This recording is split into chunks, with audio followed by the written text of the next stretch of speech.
Hey, podcast pimps. Dana here, the fine folks at Standard Heating and Air Conditioning to ring in the holiday season. Yeah, that's right. The 12 days of Shackmas are here. Here's what you need to do. Follow Standard on social media between now and December 12th. They'll post pictures of these glittery Shack eggs all across the metro. Once they post one, the hunt is on. Find one and win big. Think concert tickets, game tickets, gift cards, and more. But you'll have to beat me to them. And just a warning, I have a lot of time on my hands, and I fight dirty. Follow Standard Heating and Air Conditioning to join in on all the fun. And remember, get that furnace cranked on before it's too late. Book appointments at standardheating.com. That's standardheating.com. The 93X Half-Assed Morning Show. 93.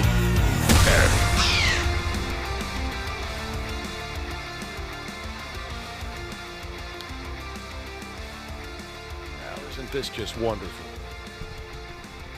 Isn't this just great? It's cold, it's early, we're back to work.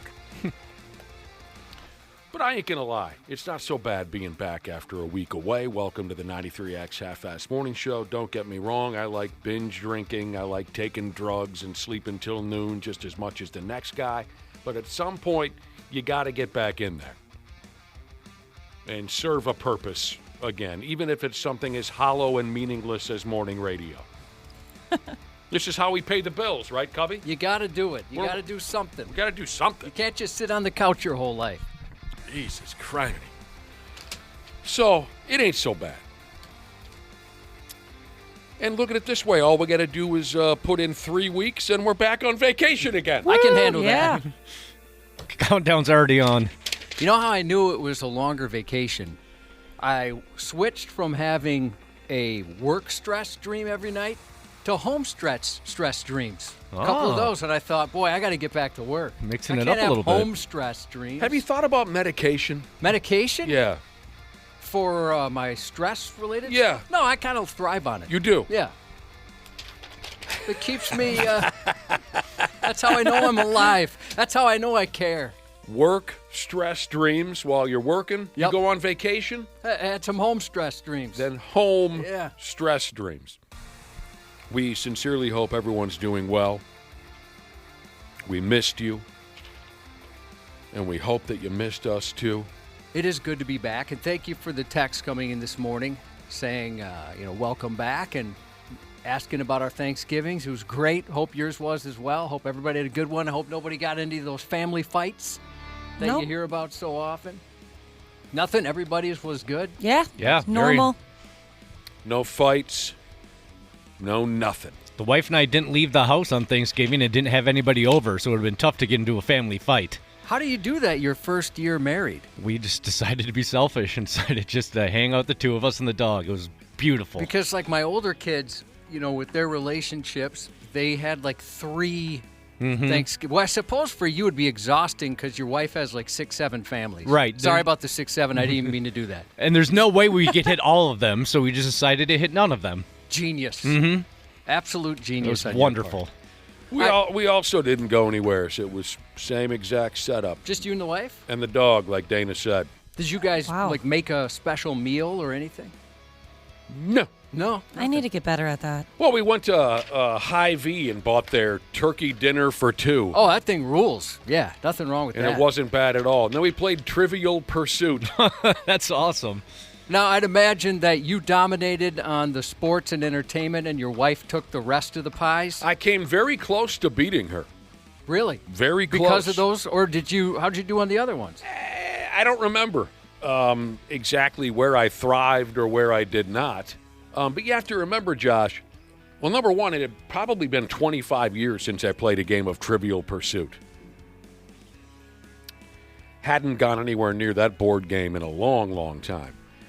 We played as kids, and I think it's because our parents wanted to dominate us and say who the alphas were. I mean, Connect 4, we'd have a chance. But when it came to Trivial Pursuit, especially my dad dominated that game. What you have to remember about the sports and leisure questions, Josh, is sure, there'll be a question in there about Dan Marino or Derek Jeter. But also, there'll be questions about sailing. Now, did you have an old, like a classic version? No, brand new. Okay. So it had more pop culture references from today and that kind of thing? A couple of recognizable. I damn near beat her, but came up short.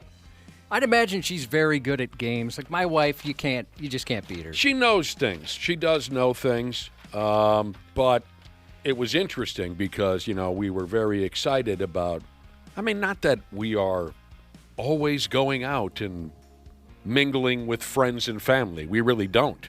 So it wasn't unusual that the two of us would just be spending any day, just the two of us and the damn dog. But we crawled out of the sack around 9 or so and thought, yeah, we got the whole day to ourselves. And the cricket set in, you know what I mean? So we went out and got the Trivial Pursuit, played a little dice. It was all right. What are you going to do? It was another Thanksgiving, not a big deal in my household. Well, I thought of you specifically, Nick, a couple of times because, well, one, we put up the Christmas tree yesterday, and I have a Nick-born ornament. I don't know if you remember, but I was gifted a few years ago an ornament with my favorite things, and it's like basically what looks like a coaster. And on one side, it's got Diet Mountain Dew, and on the other side, it has a picture of your face. So I put that up prominently like I have every year. I don't remember this. Yeah, you don't remember? It was several years ago. Did I give this to you? No, a listener was nice enough to give it to me. Oh, damn. And he wrote on the thing, hey, this is 2 of your favorite things, and there they are. Got a picture of me on one side. Yep. And Diet Mountain Dew and I want to drink you both up. Can't get enough. And the other time I thought of you was I had a similar experience to one you've told before. We went to this big Christmas light display. It was awesome. We really had a good time. And they have zip lining there, of all things. Oh, God. And it's too cold for that. It wasn't too bad. It wasn't too bad when we went. It was like the day we left, right, last Friday. Zip lining. And I kind of got forced into it. I didn't want to go. Everybody's making fun of me, and then they needed one more person, so I went. And so we go into this tent where they load you up on the harnesses. Yeah. And those guys could not have been more high. As soon as I think I got a contact high. I opened the little flaps to the tent, and it smelled like weed. It was like a Cypress Hill concert in there. There's little kids running around, and these guys absolutely no interest in hurrying up or getting this huge line going. They were totally baked. And I thought you had the same experience with ziplining. Yeah, I went down to Costa Rica many, many, many years ago. And that was one of the events we signed up for. And this was like real deal, big, tall trees sailing through the jungle type ziplining. This was wimp stuff compared to that. Yeah, we're way up there. You'd die. If you fell out the zip line, you'd be dead. And the 3-4 dudes who were running the operation, not a one of them was older than 20 years old. And how should I say this? The least of my worries is that they were on marijuana. You know what I mean? They were acting as if they may have been involved in some darker drugs. So I was praying that it was marijuana that was causing them to behave the way they were behaving. They were completely geefed or something, out of their minds. Made me nervous from the get-go because I don't like heights too much. And there was one episode from our ziplining operation, which was okay. It was okay. You didn't need to do it 35 times in a row, right? You could have done it just 4 or 5 times. We could have been out of there in a half hour, right? But it's an all-day deal. So, we're on these big platforms way up in the trees, and I don't know, I think I took 1 or 2 rides, right? And my third ride, as I'm preparing to launch myself and zip across the jungle, while angry monkeys threw their feces at us. That's awesome. And screamed at us as if they were going to kill us. Before my third zip ride, I noticed something was kind of squirrely with the setup down there around my waist, right, where the hook meets the wire and all that. Yep. Something seemed a little loose after 2 rides. And I said to drug addict number 1, one of the dudes who was running the operation, I said, this doesn't seem right. Now, they weren't terribly sharp with the English, and not a one of us could speak Spanish, I believe. I'm not 100% sure what they were speaking. This was a long time ago. But he understood that I wasn't quite comfortable with the setup, and he said, no, you're good. Okay, he's the professional, right? So I zip lined across the sky to the next tree. And when I got to the next tree, I said to the other drug addict, I said, hey, I don't think I'm hooked up proper. And the guy said, no, oh, wait a minute. And he did, oh, yeah, this should be here and that should be there. You see what I'm saying? Yeah, I double-checked Sketchy. mine for that reason. Yeah, so I didn't feel comfortable the rest of the friggin' day. The one dude let me go. He said, no, you're good. The next guy said, yeah, that's all wrong. I got to thank More Anxiety Than Hair Jesus. That was who gave me the ornament. And also, Too Broke to Motorsport Jesus said, how did you miss this? It's a bornament. Yes, it is. Hey, it's our first day Cute. back, and I'm not even very good at that in the first place. That's how you do it. It's By a Wednesday or Thursday, I might have had that. That was good. bornament. Yeah, it takes a couple days to get We're just back getting warmed up. So, yeah, I mean, my week off was as eventless as possible. Very little going on. So if you have an interesting story from our week off, I will hear it now. I Nothing. can't say really interesting, but I had a moment yesterday where I thought I was losing my mind. And it was shortly after I thought, boy, it's really nice to feel like a human being again by getting, 7-8 hours of sleep. Oh, yeah. Right. And it's just like I'm a different person. I feel so much better. What happened this time where you thought you were losing your gourd? So have you guys ever heard of a peanut butter and banana sandwich? Sure. You've heard Yeah. of that? Okay, I was making one of those, and I was making a Gatorade, and your wife taught me about the little packets, the Gatorade packets. Yeah, they're all right. Yeah. So I go to make my peanut butter and banana sandwich, and I go to make my Gatorade, and I accidentally poured the powder from the Gatorade into the peanut butter and thought, I'm losing my mind. I've lost it. How'd it taste? Ruined the peanut Disgusting. butter. I tried to scoop as much out as I could. I thought I got it. It's so gross. So Dude, dry. That sucks. It ruined it. I didn't think anything could ruin peanut butter. And it was right after I was thinking, boy, it's nice to get some. I feel so wide awake even in the morning. And then I did something like that. Yeah, you're getting there. It's been a while since I did something like A that. number of years ago at the at our neighborhood bar, a friend of mine got served a big, tall tap beer. And then came his order of French fries, big plate of fries. And while he's jaw-jacking across the bar, he takes the ketchup, squirts it into his beer. Oh, no. Today is something called Cyber Monday. I'm not sure if that means anything to you. Oh, yeah. Well, I you love get your Cyber Monday. friends and families together. I hope you enjoy it. This is probably the last Cyber Monday we can spend together before our jobs are replaced by AI. So I'm really going to savor this one. Friends and families get together for Cyber Monday? Complete sarcasm. No. Oh, It's I'm sorry. I don't know anything about it. So you've heard of Black Friday, obviously, Yes. right? So, Black Fridays where we go kill each other for a $100 television somewhere. Right. Cyber Mondays for online shopping. Oh, But, it's kind of combined at this point, and people are even wondering if Cyber Monday should be a thing. Yeah, between that and all the Amazon Prime days, it seems to happen once a month, damn near. Yeah, then there's Cyber small- Monday has been happening all weekend. It's Small not that Business all week. Saturday. Yeah.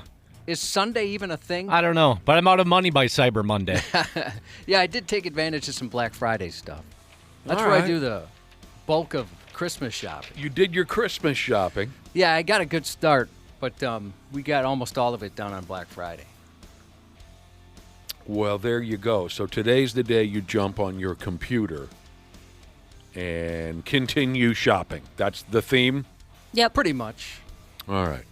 When it first came out, when they first started throwing that phrase around, I thought it was just the day everybody just sits at home and has cyber sex. Cyber You sex. seriously thought that's what it was? When I first heard in like 6th grade or something like that, yeah, I thought so. Cyber sex. Maybe I was just wishful thinking. You mean just sexting? whacking off in front of a computer? Yeah, you guys didn't really have AOL in the chat rooms back in the day? The age, sex, location type thing? I don't know anything about it. What did you do? You'd go in chat rooms and you'd say like ASL, and then you'd be like, oh, American Sign Language? no, you'd say 16 male Minnesota, and then Yeah. you'd find people to chat with. So it's just dirty talking back and forth Yeah. while you touch yourself. Yeah, pretty Oh, much. Jesus Christ. Like good dirty talk? Or? It was like the invention of sexting back in the day. I'd be nervous to do that today. Well, any day, but especially nowadays. Any day. Because, as you know, I made an AI joke earlier, not a very good one, but I'd be afraid that I was masturbating to a chat bot. Probably are.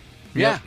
Well, so what if you're masturbating to a chatbot? Well, I don't know. It Is doesn't the seem right. chatbot going to go to the media and tell everyone that? What do you mean? Well, chatbot, you know, I'd get pwned by a computer. I'd like it to be a person on the other end of that. Wouldn't you prefer that? Oh, I don't care one way or the other. You don't? Cyber sex, huh? Hey, You Josh. were a weird kid. That's what you did when you were 16? Well, everybody went in chat rooms back in the day. That wasn't. No. I'm necessarily saying me. that's what you thought Cyber Oh, Monday yeah, meant. uh-huh. You know, like Channel 4's covering Cyber Monday. All the local papers are publishing something about.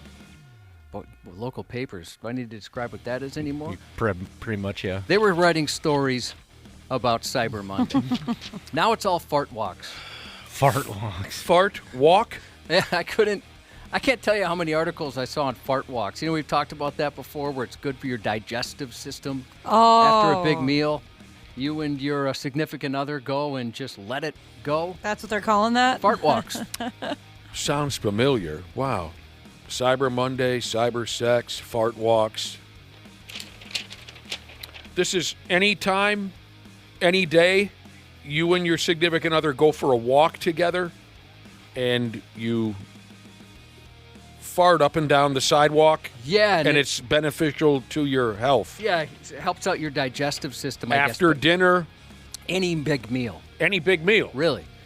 And Okay. So, of course, that was why all these articles were written, because of Thanksgiving. Okay. You know, Gross. biggest meal of the year for a lot of people. Very gross. Hey, Josh, you are not the only absent-minded sumbitch in town who's going to pour the wrong thing into the wrong thing. A minute ago, you told us that you cracked open a jar of peanut butter and accidentally poured your powdered Gatorade into the peanut butter. Here's a listener who calls himself Smoking Meats and Clapping Cheeks Jesus. He accidentally took a stool softener the other day instead of ibuprofen. I still got this headache, and I'm crapping my brains out. Stool softeners. Well, both those things can be lifesavers when you need them. I'll tell you what. Taking the wrong dope, huh? Yeah, they could save your ass more ways than one. Oh, there was something new in my life while we were away from work for a week. Just like last holiday season when we have these extended weeks off or days off, just like last holiday season, the wife was able to talk me into a television series, which is not something I normally get involved in. Last holiday season, it was The Ozarks. And we bolted our way through that series while we had time off, Thanksgiving and Christmas. Over last week, we started, and just like The Ozarks, my wife has seen this series already, but she wanted to watch it again because she thought I would like it. This time we are 8-9 episodes deep into a 7-year-old television series called Defending Our Homeland. Just plain Homeland? Defending the Homeland. Yeah, I never watched that just because Claire Danes is just like Joaquin Phoenix. She always looks like she's about to cry. I just watched her in a series. She's always has this look on her face like she's about to start bawling. The blonde Yeah. from Defending Our Homeland. Oh, yeah. Oh, she cries a lot so far in Yeah. this. Every preview I saw of the show, I just couldn't do it. And there's a redheaded dude in there, and then Inigo Montoya Yeah, he's in there. is in the series. I can't think of the actor's name, Inigo Montoya from The Princess Bride. I just had it. He's got a funny name. Mandy Mandy Patinkin. Patinkin. Yep. Ashley, Dana, your thoughts on the series Defending Our Homeland? I watched the first season and really enjoyed it, and then it kind of went off the rails a little bit too much for me, and I gave up on it. Well, we'll see if that's how I end up. Yeah, I can't remember much about it. But you're right, though. I never noticed that about Claire Danes, Josh. But you're right. Now that I'm thinking about it, and I just watched that same show that you did. I can't remember the name of it right now. Beast in Me? Beast in Me, yeah. I get there's this stressful stuff going on in that show, but my word, can you ever just have a regular look on your face? Like she's always about to have a heart attack. Yeah, she's always on the verge of a breakdown. Mm-hmm. 7-year-old series. I wonder if you'd like Landman. I don't know. You bring it up quite often. It's probably my favorite show. You are obsessed with this program. It's awesome, yeah. I think once a week I hear you ask someone, "Are you watching Homeland?" Or no, what's it called? Landman. Landman. And I asked that because it airs once a week. So immediately afterwards, I'm like Ashley. I know you watched the first season. Second season equally as good. Dana, you watch it, correct? Yeah, I haven't started the second season yet, though. I'm thinking about going back and watching season 1 with the wife because I think she would really enjoy it, too. And honestly, I can't remember a single thing that happened in it. I just know I really enjoyed it. Yeah, it was great. Still is. You love Landman, Josh. Sometimes you're tough to predict what you're going to like, Nick, but it's so good. Billy Bob Thornton is so good in it. Yeah. They're all good in it. Now I have to go ahead with this Homeland now. I can't be veering off and No, yeah, you've got So 8 maybe- whole seasons to watch. maybe next Christmas. 8 whole. Is that how many? There Oh are? God. Yeah. How far'd you get? 8 or 9 episodes. Okay. Is that a season? I guess I don't know. I don't know either if we've moved to a new season or not. I just know that when the first one ends, the next one starts up. You know. yeah. I don't know. Later today, we'll get back together with Randy Shaver and Brad Ryder. That'll be around 7:30. That football game was a lot of laughs yesterday. The Vikings game? Yeah. Jeez. That was You guys will interesting. have to tell me. I didn't see it. Never saw it. You're probably better off. Good for you. But I saw the highlights. I saw some highlights. That first interception that Max Brosner threw was a riot. Oh, that was hilarious. That was. I mean, that The was shovel pass one? I'm forgetting No, which is which. the first one. I mean, I didn't see the game. I just, like I said, highlights. You get to pick from 4, I believe. He's falling down. It's 4th down, and he just threw yeah, it. that's the one. Threw Yeah. it. That was the first, Like, right? I don't know. I don't Yep. remember which Yeah, it order. was. And the guy intercepted. I don't want it. You take it. That was hilarious. It was like a game of hot potato. Is he colorblind? I don't know what happened yesterday. Well, he was just. Poor kid. and he got no help, though. He really got no help. The first one, I mean, I don't care if you're an undrafted rookie. What the hell are you doing? Panic. He just threw it. It was like, I know that this reference will be lost on most people, but like Danny DeVito's character Martini in One Flew Over the Cuckoo's Nest when they're playing basketball. When DeVito's character gets the basketball, he just spins in a circle and throws it into a fence. That's what Max Brosner did. Just threw Why? it Why do you do that? as if the football was eating away at his hand, and it was made of lava. He just, Hey, someone take this football. I don't care what jersey color you're wearing. You take it. a listener messaged me during that game and said, like, because I've been talking about how I wish the Vikings would start Max Brosmer, and so he texted me and was like, yeah, this guy sucks. We need JJ. And as I was replying to this listener, Need JJ for yeah, what? we need JJ back. And so as I was Help move replying from to Good him, times at this point. Throw in JJ from Good Times. I had typed out, like, at least he hasn't thrown an interception yet. And before I could send it, that happened. And I was like, I'm going to delete And that. then he threw 4 of them. Oops. It is, I mean, I don't care one way or the other. I don't. But it was funny that leading up to yesterday, I did read like 3 articles from local writers who said, hey, don't be surprised at all if Brosmer doesn't save the season. This guy's got what it takes. And, of course, it's only one game, and maybe he does. But I saw 2 or 3 articles from guys saying, I know all seems to be lost, but just wait till you see this Brosner at work against the Seattle Seahawks. They're all saying, hey, I know, I'm on the inside. I know you're not thinking much of this, but wait till you see what Brosmer's got on The Sunday. announcers were talking about the organization. The Vikings organization was talking him up so much. That's what they do. They talked up JJ. They talked It up. seemed like it was like, hey, it almost seemed like they were waiting to move on from JJ to get to Max. It was all the hyperbole and all the love they're throwing. And I'm not, like you said, maybe he is going to be fantastic. But it was quite the shift from everybody before was talking about JJ. It was pretty cool hearing the announcers talk about the U of M so much and PJ Fleck. That's pretty sweet. I missed it. That's great. They were talking about PJ. PJ's my guy. Yeah, they're very nice about him, too. From the most game on and go Gophers Big Ten Network. PJ's been my homeboy from the word go. So there you go. It was an ugly scene yesterday, from what I understand. Hey, my Bills won though. Nice. I'm a Bills fan now, Dana. I get it. We got two guys. I just became one right this second. I got some gear you can borrow. I noticed. That's awesome. I can outfit your entire extended family. Are we allowed to do that if your season Dana did goes it. poorly? Yeah, I guess you did do it, didn't you? So I'm going to do that as well. Yeah. If you show up tomorrow, again, a reference that very few will understand. If you show up tomorrow looking like Joe Ferguson, I think that would be beautiful.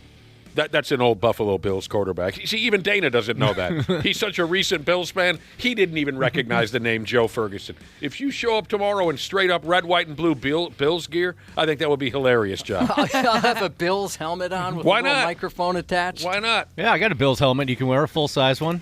I appreciate their season in the way that my son is these basketball tournaments that for whatever reason they decided they'll schedule during Vikings games. So I was kind of disappointed looking ahead at the schedule. So now I don't really care. I don't mind at all. Oh, sure. I'll be glad to have something to take my mind off it. Oh, when there would be Vikings games on during my youth basketball, the dads would all be in the lobby watching the TV. They didn't care about our game. It's hilarious stuff what the Vikes have put together. Absolutely hilarious stuff. All right, here's the deal. We got to get going again. We're back after a week away. We appreciate you so damn much for tuning into the program, sticking around. Hope your early holiday season has been wonderful. When we come back, we'll get to the stupid news. Bye, Dan. We'll return here in a few minutes on the Half-Assed Morning Show. Half-Assed Morning Show. 93X. Hey, podcast pimps. Dana here, the fine folks at Standard Heating and Air Conditioning to ring in the holiday season. Yeah, that's right. The 12 days of Shackmas are here. Here's what you need to do. Follow Standard on social media between now and December 12th. They'll post pictures of these glittery Shack eggs all across the metro. Once they post one, the hunt is on. Find one and win big. Think concert tickets, game tickets, gift cards, and more. But you'll have to beat me to them. And just a warning, I have a lot of time on my hands, and I fight dirty. Follow Standard Heating and Air Conditioning to join in on all the fun. And remember, get that furnace cranked on before it's too late. Book appointments at standardheating.com. That's standardheating.com. AI agents are everywhere, automating tasks and making decisions at machine speed. But agents make mistakes. Just one rogue agent can do big damage before you even notice. Rubrik Agent Cloud is the only platform that helps you monitor agents, set guardrails, and rewind mistakes, so you can unleash agents, not risk. Accelerate your AI transformation at Rubrik.com. That's RUBRIK.com. This episode is brought to you by Progressive Insurance. You chose to hit play on this podcast today. Smart choice. Progressive loves to help people make smart choices. That's why they offer a tool called Auto Quote Explorer that allows you to compare your Progressive car insurance quote with rates from other companies. So you save time on the research and can enjoy savings when you choose the best rate for you. Give it a try after this episode at Progressive.com. Progressive Casualty Insurance Company and Affiliates. Not available in all states or situations. Prices vary based on how you buy. Stupid news on the Half-Assed Morning Show.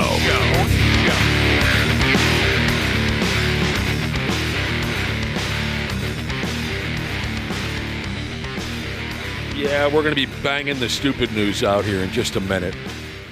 But first, I wanted to read you a text message. Josh told us a cute story earlier about a little absent-minded moment he had at the house. He was preparing himself a peanut butter sandwich and a Gatorade, where you get the water bottle and you pour the powdered Gatorade into the water bottle. Oh, you shake that sumbitch up. Josh accidentally poured his powdered Gatorade into the peanut butter. And you said it was not the greatest flavor combination? No, it's terrible. Yeah.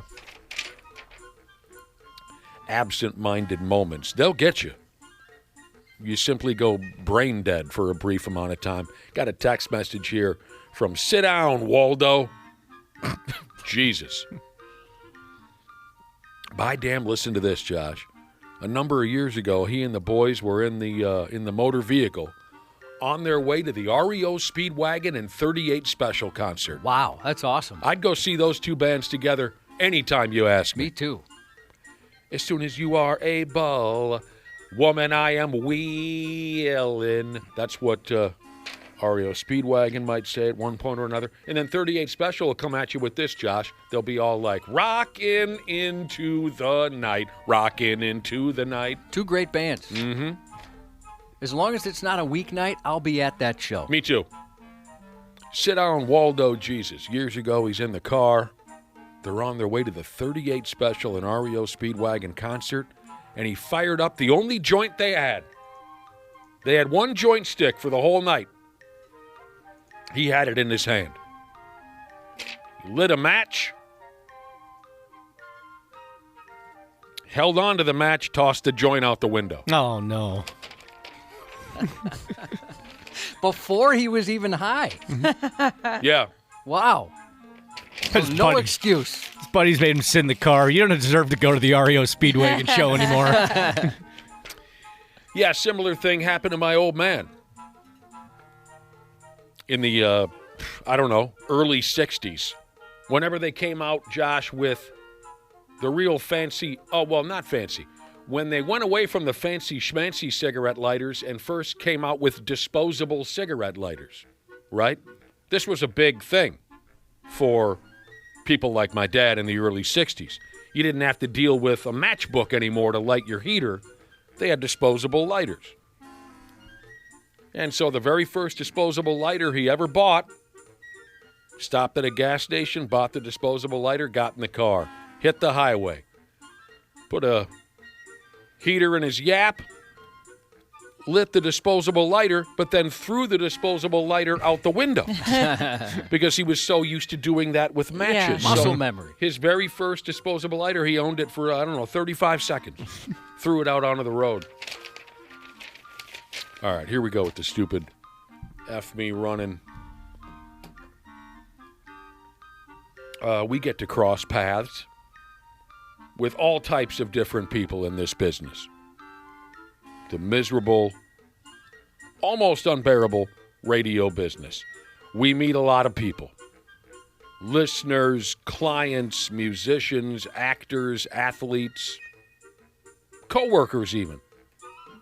We meet them in person. We meet them over the telephone. We meet them over the text machine. And, Josh, I think it's safe to say over the 30 years, I think we've crossed paths with just about every possible type. I would agree with that. Just about every possible type. And what you learn over time is that some of us just aren't all there. Some of us are just not quite there and never will be. You know, I've noticed like coworkers, the people that come in and say, hey, I'm basically a different breed. I'm on top of everything. You're going to find that out about me. You know, you're never going to get any surprises with me. I'm totally professional. I'm your guy. Right. Turns out they're not your guy. No. And they are the opposite of everything they say. The opposite. The first person I ever talked to here is like, hey, listen, I got to take you aside and talk to you about something. Just so you know, a lot of a-holes in this business. A lot of egos, a lot of arrogant people. So just be aware. Be careful who you trust, that kind of thing. I'm basically writing all this down. All right, this is good information. Thank you very much. Appreciate it. He was the biggest arrogant jerk I've ever met. Right. Of course. I mean, one of the absolute, you know who I'm talking about, one of the worst. He didn't realize that he was warning you about himself. Right. Because he's so oblivious to his own nonsense. I mean, and this was a part-timer who would tell the bosses, yeah, I'm not doing that. I'm like, why? You can't. I mean, it's stuff that we all do. Like, one time he says, I don't do production. Just like that. That's how he would talk. That's a direct quote. And tone of voice, everything. He did it. In a meeting, this guy was a part-timer again. In a meeting, he told the bosses, basically, he won't do any pre- or post-show audio production. He just won't do it. It's below him. But not only did he say that, but he said that in his butthead character. That sounds like a real treat. Weird. You following that? Yeah. For whatever reason, when he wanted to tell the bosses he will not do the basic duties that everyone is responsible for around here, right? Before telling the bosses that, he decided, I'm going to say it as the character Butthead. and people wonder if we're exaggerating when we say that this business is filled with lunatics. Josh wasn't exaggerating. This is what he said in a full company meeting. I don't do production. We're all looking around like everybody does production. And why did you say it in the character of Butthead?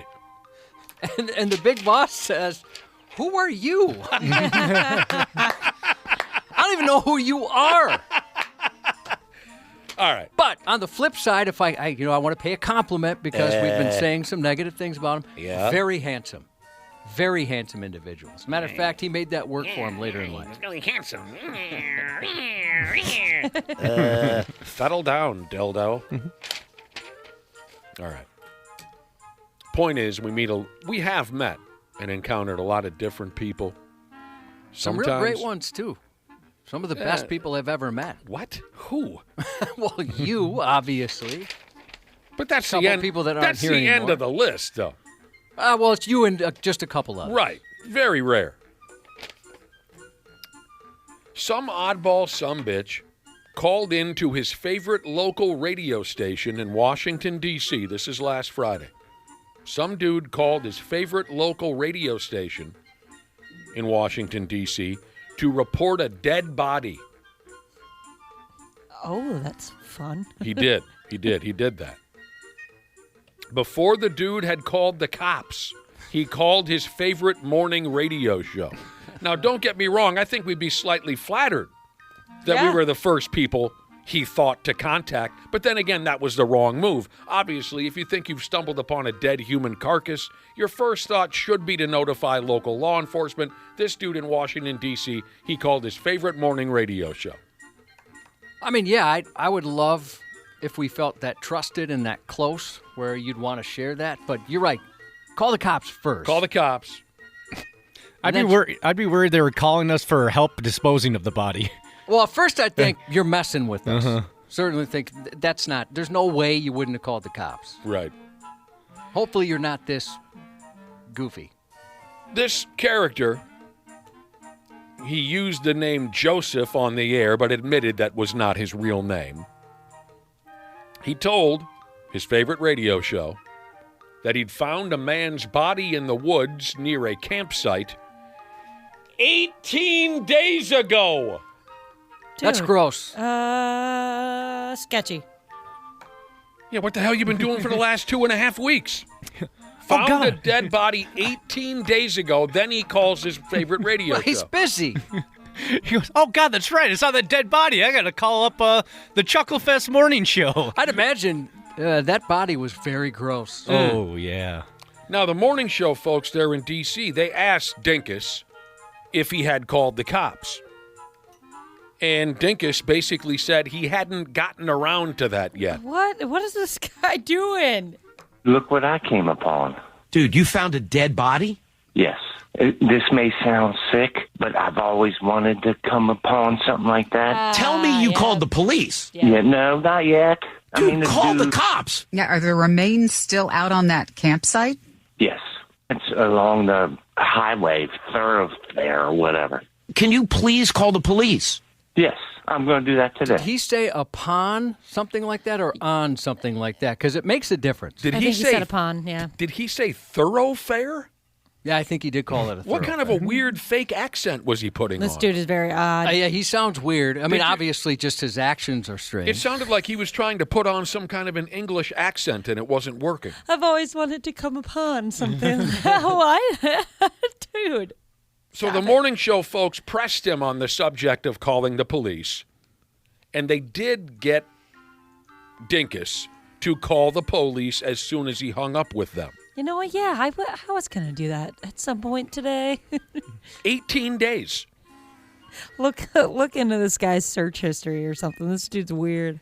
I'm sure these guys thought they were being messed with. Oh, of course. I mean, 100%. There's no way I think that was real. Dude told the morning show he thought it might have been a homeless guy who overdosed. He said it looked like the body had been there for a while, and you heard the audio. He also talked about how he'd, quote, always wanted to come upon something like that. I've always wanted not to come upon something like that. Yeah, I don't need to see a That's dead why body. I only walk my dog on paved roads. It seems it's always dog walkers that find the dead bodies. Yep. Oh, yeah. Early in the morning, too. Joggers, too. Joggers are the ones that end up being the dead bodies, and then Yep. the dog walkers find them. And by the way, Josh, speaking of dead bodies, when I tell you to bury a body in the mosh, you bury it in the mosh, not where a guy goes every Thursday to get an effing blowjob. What movie? 651-989-9393. What movie? Piranha Jesus has a question. Who should he call first about a dead football team? Well, I'm glad it's so soon after they died. That's great that he didn't wait 18 days.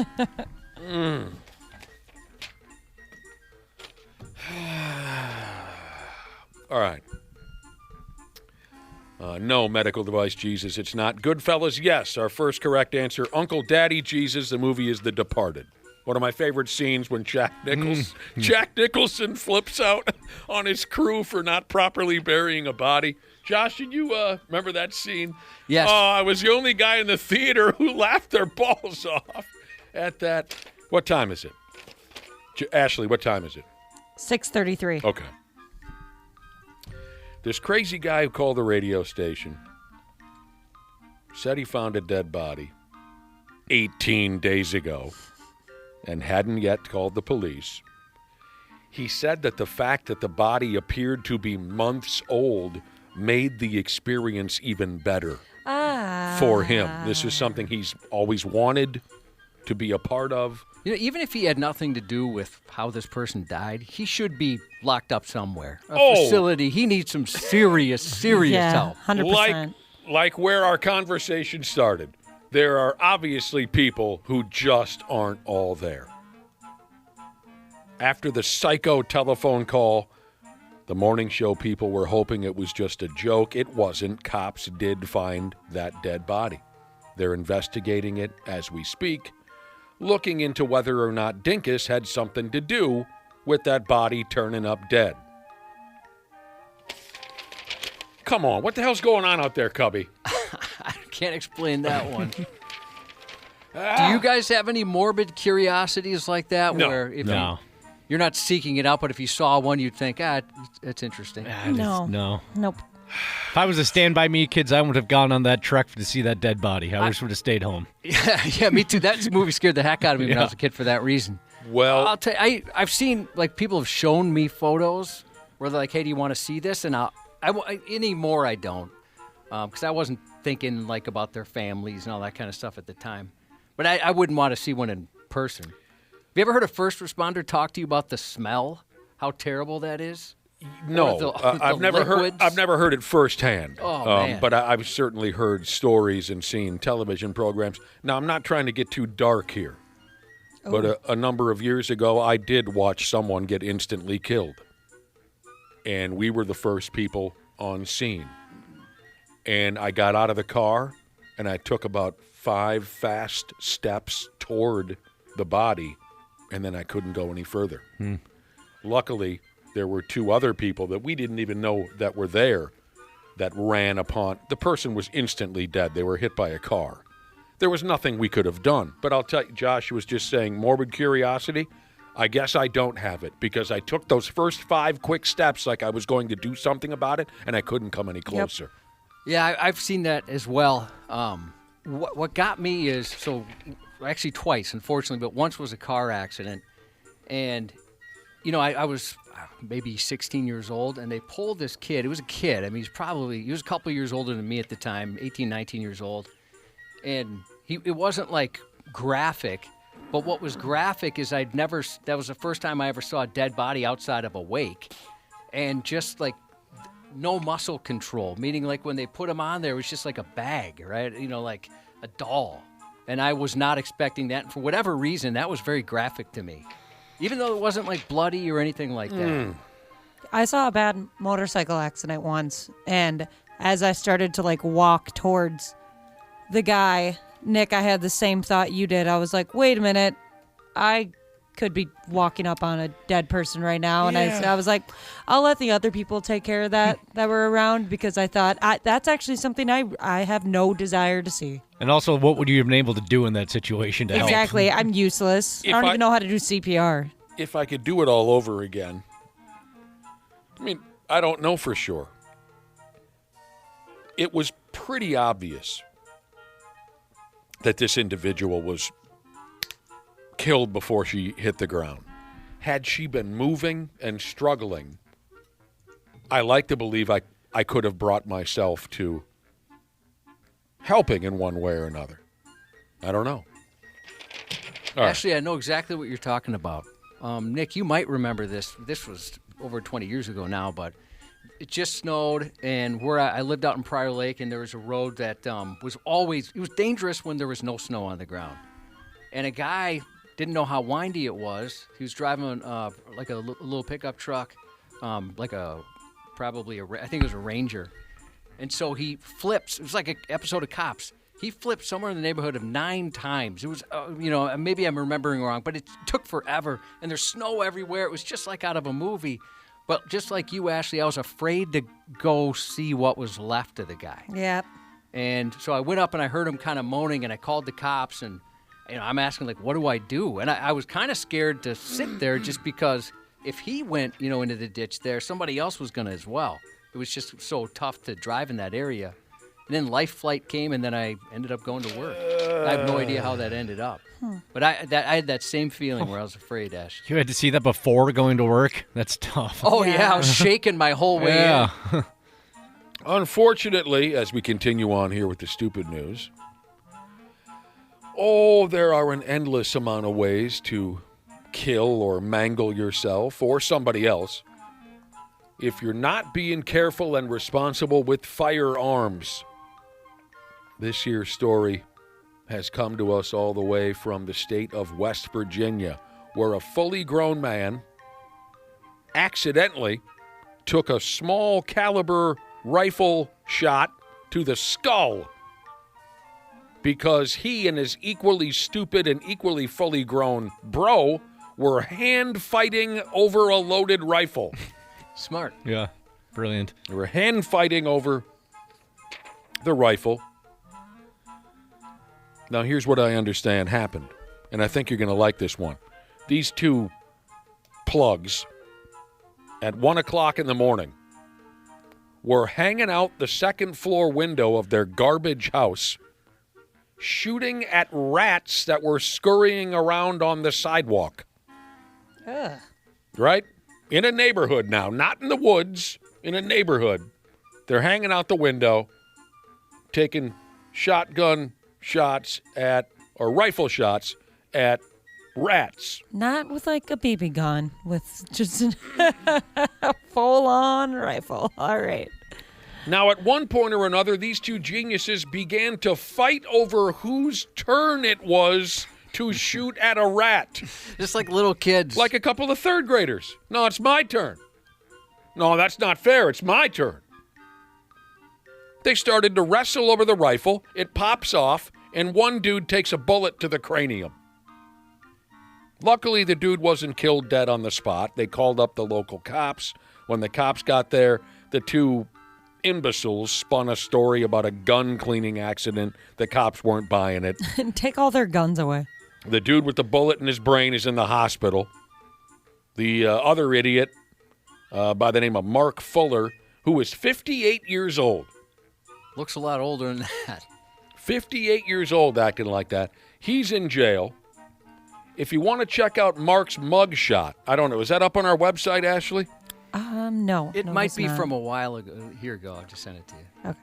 You can see, if you find Mark's mug shot on 93x.com, appearance-wise,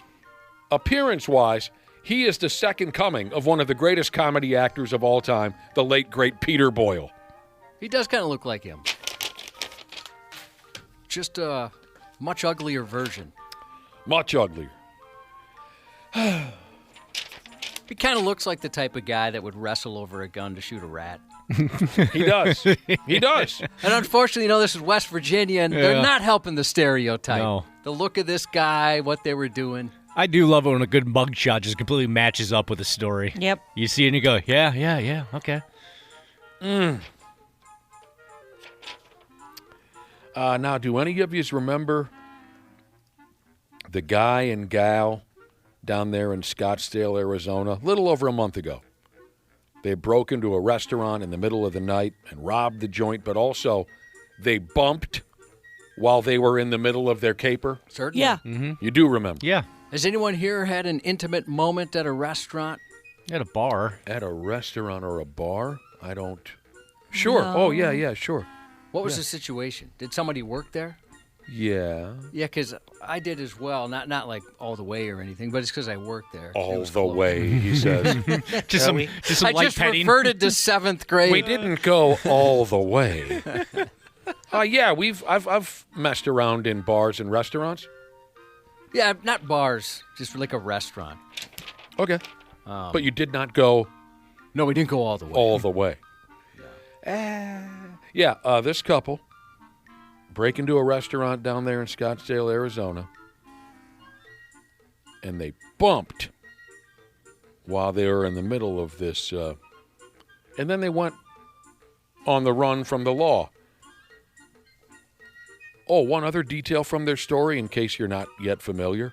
The two of them stole a telephone from the restaurant while they were at it, Oh, yeah. which We could use a good landline back at home. boggled our minds back when we originally told the story a few weeks ago. I didn't think anyone cared for old-fashioned plug-into-the-wall telephones anymore, but they stole one. They're going to start a chat line or something.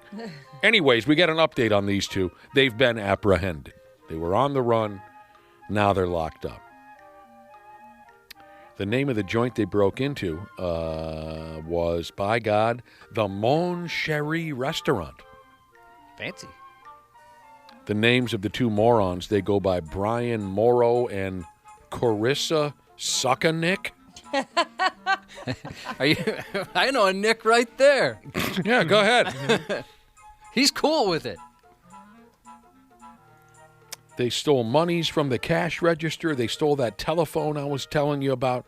And before they got out of there, Brian bent Carissa over at the waist and pumped away like it was prom night. Their folding was caught on video by the restaurant security setup. The staff got to watch the video the morning after the break-in. New guys in the corner puking his guts out. Now they've been caught. They're in jail for burglary. Word is Brian and Miss Suckanik will not face any charges for the dirty dog-style sex they made in the restaurant. I'm kind of surprised by that. I guess they could have charged them with what? Indecent. I don't know what they could have charged them with, but the local cop said it was the worst porn movie they ever watched. Worst ever. Gave it to her doggy style, eh? Yeah. That's going all the way right there. Yeah, 100%. All the way skis. Oh, so adorable. Thank you for that wholesome moment, Josh. Hey, no problem. It kept me away from a Canoodles and Company joke I was thinking about making, but I'm not going to make that. No, you're not. Because that's So stupid. good. I think Nick just died. Is it too early being back from vacation to have Nick look at me that way? Just that disappointed sigh. Yeah. See, it's a restaurant. Canoodle is an old-fashioned word to have some intimacy with another person. Nobody loves you more. But I just wish you could shake that. I'm trying. Just shake it. Shake it right out of your I'm head. seeing somebody to try. Canoodles and Company. Did you practice that line in the shower before coming to work today?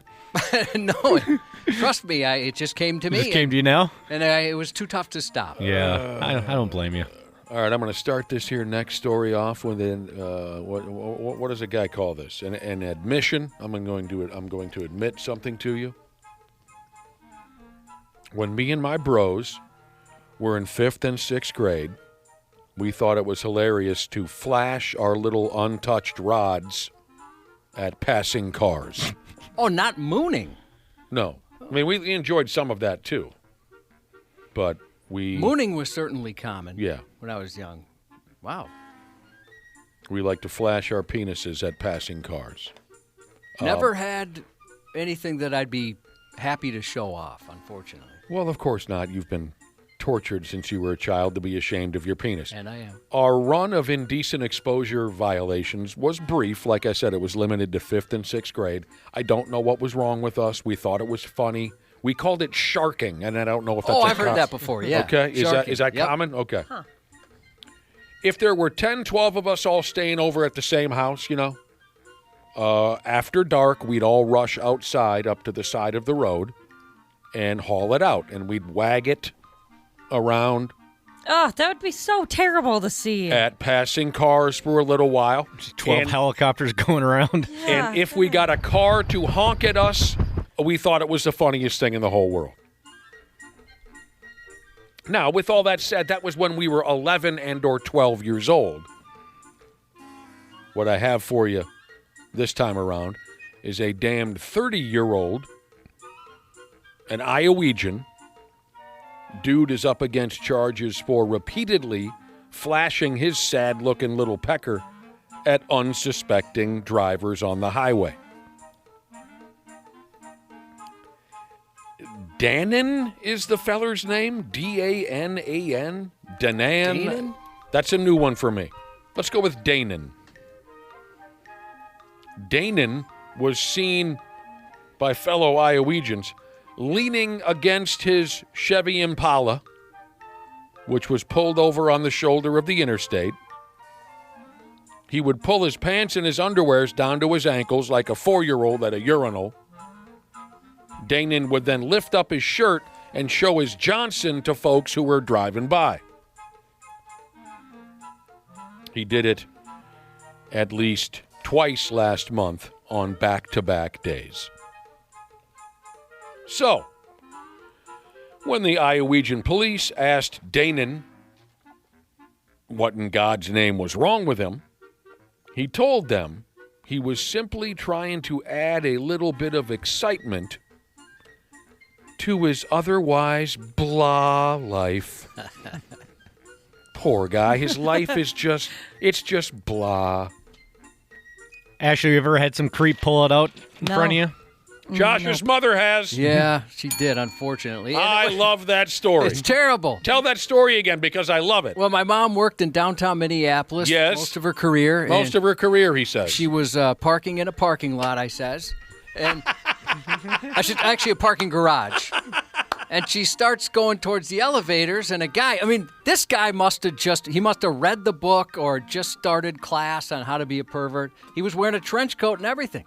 And then Did he work at Dick's Sporting Goods? I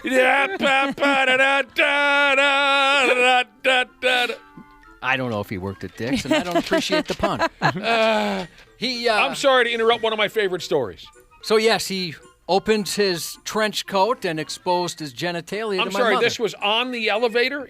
Right by the door. She comes out the elevator. No, she's going into the elevator. And dude said, "Pow-pow!" Yeah, look at this.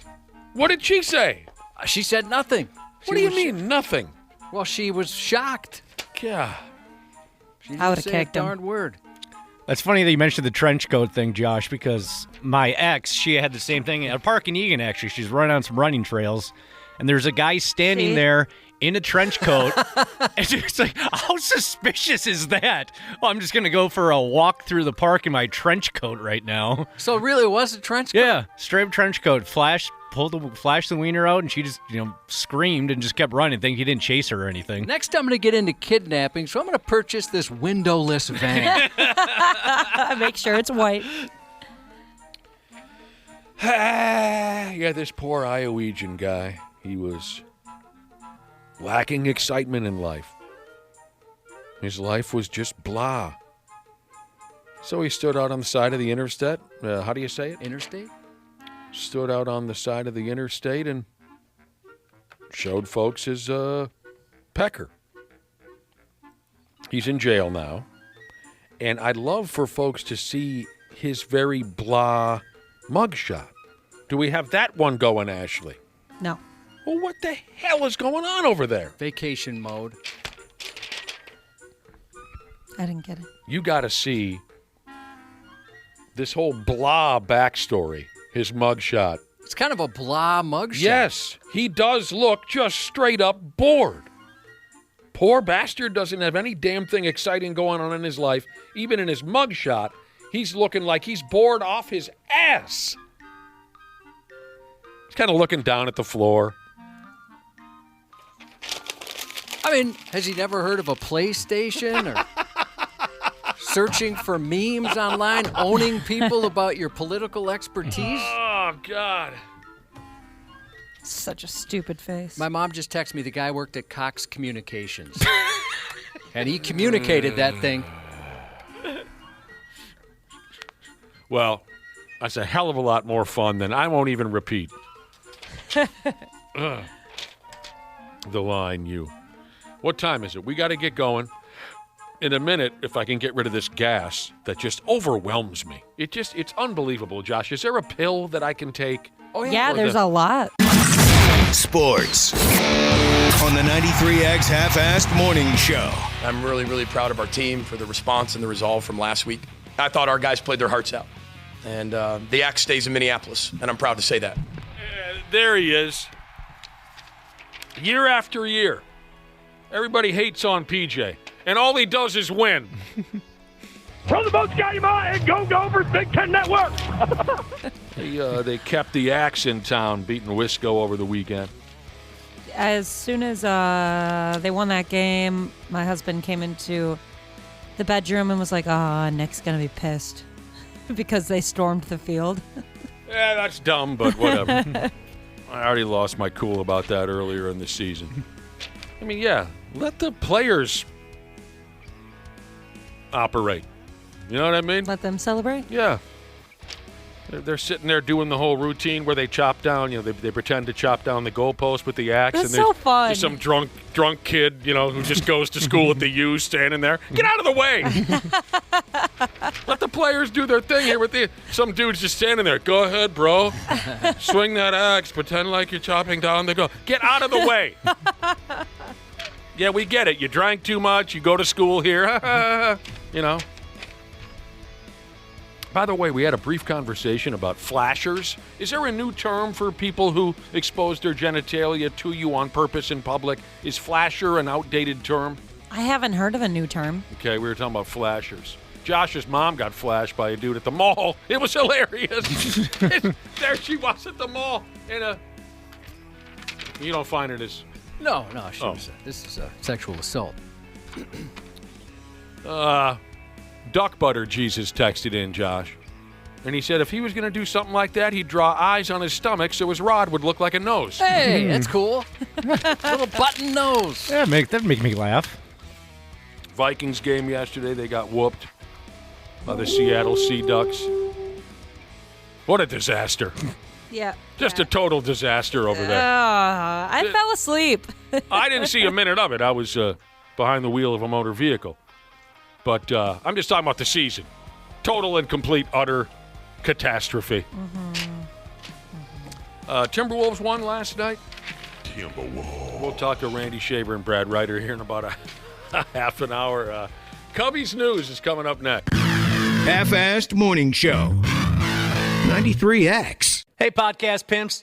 Dana here, the fine folks at Standard Heating and Air Conditioning to ring in the holiday season. Yeah, that's right. The 12 days of Shackmas are here. Here's what you need to do. Follow Standard on social media between now and December 12th. They'll post pictures of these glittery Shack eggs all across the metro. Once they post one, the hunt is on. Find one and win big. Think concert tickets, game tickets, gift cards, and more. But you'll have to beat me to them. And just a warning, I have a lot of time on my hands, and I fight dirty. Follow Standard Heating and Air Conditioning to join in on all the fun. And remember, get that furnace cranked on before it's too late. Book appointments at standardheating.com. That's standardheating.com. This episode is brought to you by Progressive Insurance. Fiscally responsible, financial geniuses, monetary magicians. These are things people say about drivers who switch their car insurance to Progressive and save hundreds. Because Progressive offers discounts for paying in full, owning a home, and more. Plus, you can count on their great customer service to help you when you need it, so your dollar goes a long way. Visit Progressive.com to see if you could save on car insurance. Progressive Casualty Insurance Company and Affiliates. Potential savings will vary. Not available in all states or situations. Hey everybody, I'm Michael Strahan, and St. Jude has been close to my heart for many years. Their groundbreaking research is changing how the world treats childhood cancer and has helped push the survival rate in the U.S. from 20% to more than 80%. Please help St. Jude give children the greatest gift, a chance at a lifetime. This holiday, help St. Jude find more cures for more children. Donate now at musicgives.org. Half-assed Morning Show. 93X. When the cops came in, they were coming in from everywhere. What were you thinking? Somebody messed up. A Florida father decided to take things into his own hands when he learned a drug dealer sold his 15-year-old daughter a THC vape cartridge. And the thing 40-year-old Alan Olson took into his own hands was his handgun and a plan. According to investigators, he just returned home from a trip November 16th when he noticed his daughter seemed off. After some parental prodding, she admitted she'd bought a THC cartridge. Olson seized her phone, scrolled through the messages, and found a digital breadcrumb trail leading straight to the alleged dealer. Using his own phone, Olson posed as a buyer and arranged a meetup at a gas station where the dealer was about to be dealt a kilo of dad rage. When the dealer arrived, he wasn't met with a customer, but a furious father. Police say Olson confronted the man and asked if he knew his daughter, and when the dealer confirmed he did, Olson revealed the gun. What a nightmare. Man, when a grown person, when you're a kid and a grown person says, "Do you know my daughter?" you always say no. Yeah. Daughter. No. Never met anyone's daughter. Why do you ask? Investigators say Olson then demanded the man drive home so he could follow and speak to the dealer's parents, threatening to kill him if he didn't comply. Kill him? Terrified, the dealer retreated, jumped into his car, and sped off. But he was so shaken and anxious, he missed a red light and plowed into another driver. Oh, boy. Police say Olson called out to the injured man after the crash, taunting him, though he later told officers he felt bad. Back home, he reportedly began having what his wife described as a panic attack. She told police she and her husband reassured each other that since he hadn't directly caused that crash, they didn't need to contact police. But that optimism evaporated minutes later when the daughter received a message from the dealer warning that her dad was, quote, going to jail for a long time. That changed their thinking. Olson and his wife decided to go to the police station, but officers pulled them over helpfully before they arrived. Sheriff Michael Chitwood later commented on the incident, saying, Ideal thing would be to call us and let us go in and handle this. Then you wouldn't find yourself arrested for, brandishing a firearm and threatening to shoot somebody. Chitwood said, I get it. I understand the anger was there, but that isn't how you do business. That's how you get yourself in more trouble. It's not like he sold this girl, crack. It's just some weed. Actually taking the side of the drug dealer. Yeah, it's a bit of an overreaction. Dad, here. you're embarrassing me in front of my plug. Yeah, now she's going to be known as a narc. Great. Olson is being charged with aggravated assault with a deadly weapon, which is a felony. Dude. Never going to be able to buy weed in town ever again. Nobody's blacklisted. You got to go 2 towns over. That sucks. A troubling incident at Cooper High School unfolded when a custodian peered over a bathroom stall occupied by a female student.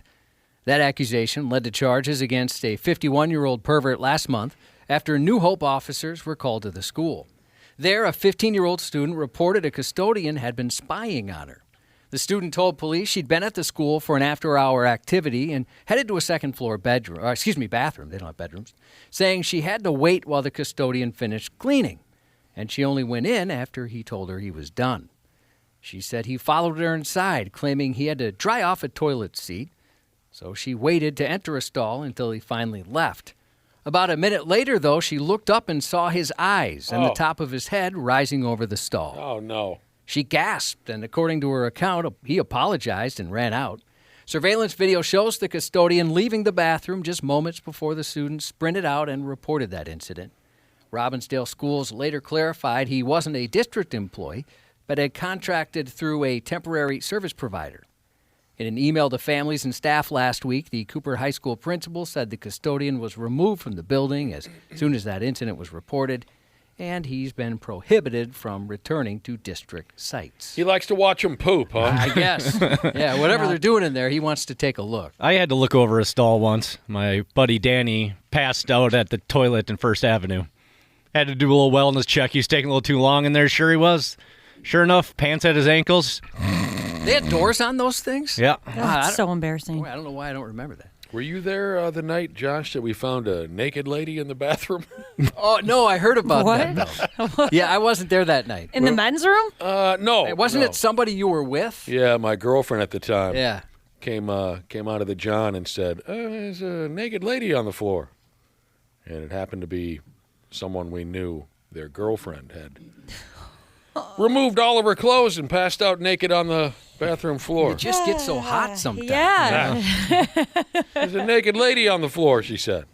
A school bus driver is accused of showing up to work intoxicated, carrying dozens of students to school while smelling of alcohol. Something he later told police must have actually been from NyQuil, not a nightcap. Oh, I hate when my NyQuil smells like whiskey. Police say a Maple Lake Public School student approached the school resource officer and said they thought their bus driver smelled like alcohol. The officer contacted the bus company, and the driver was replaced for the remainder of the day. Good call. From there, the 55-year-old driver was brought to his employer's service garage, where a deputy questioned him and noticed he did seem drunk. He had watery eyes, along with that same odor of alcohol that the student had described. The driver insisted he hadn't been drinking, though, explaining instead he had taken NyQuil early that morning. Authorities administered a breath test which showed his blood alcohol concentration slightly above the legal limit, but in Minnesota, any amount is unacceptable for school bus drivers under the state's zero-tolerance policy. So good. So he really didn't have much hooch in his body after all? Didn't sound like it. It was just, well, I mean, he was legally drunk, but just barely above it. The driver with the questionable cough syrup alibi now faces a charge of child endangerment, along with 3 counts of operating a motor vehicle under the influence. After the driver's NyQuil narrative didn't quite land, the district said he'd been removed from duty effective immediately. What about this guy, Ashley? You want to defend him too? Nah. Okay. A little different. Well, I was going to say, I mean, I'm not, I don't know if you call it defending. It sounds like maybe the dude just had one hell of a prior night. You know what I'm saying? Oh, sure. Mm-hmm. Yeah, don't know. I mean, either way, they're saying not cool. Yeah, it is not cool. Even Canada's not safe from impaired school bus drivers. A driver there, he apparently mixed narcotics and booze on a charter trip with 52 middle schoolers on board. Oh, yeah? Police arrived to find the bus on the side of the highway with the bus driver passed out in the backseat of a car driven by a parent who was following. This guy doesn't seem right. You catch a little cat nap back here. We're going to make a telephone call. Swinging wildly to the other end of bus behavior, a local school bus driver is being hailed a hero after saving a little boy. The mother of a nonverbal 4-year-old reported her son wandered off, and even with deputies searching the area, no one could find him. Meanwhile, as a school bus driver traveled her afternoon route through Shoreview, she spotted a small boy crying and running around alone. She sensed something wasn't right and tried to speak with him, but he darted past her, slipped through a fence, and headed straight into a lake. I'm sorry, that's probably terrible, but like the kid's just like running around crying. Yeah. What is happening? Why is he running while crying? Although she didn't know how to swim, the driver rushed in after him and managed to pull him out safely. The spot where he stepped, it was deep. So he just started struggling in there, and you know, I've never swum in my entire life. I'm so afraid of water, but that day I was determined to do anything possible to save that kid. Last Tuesday, she received a surprise recognition for her bravery, a $1,000 check honoring her quick and selfless actions. Man, didn't know how to swim a lick, but she went into the drink anyways. Yeah, got him out. I'll be damned. One more bus driver story.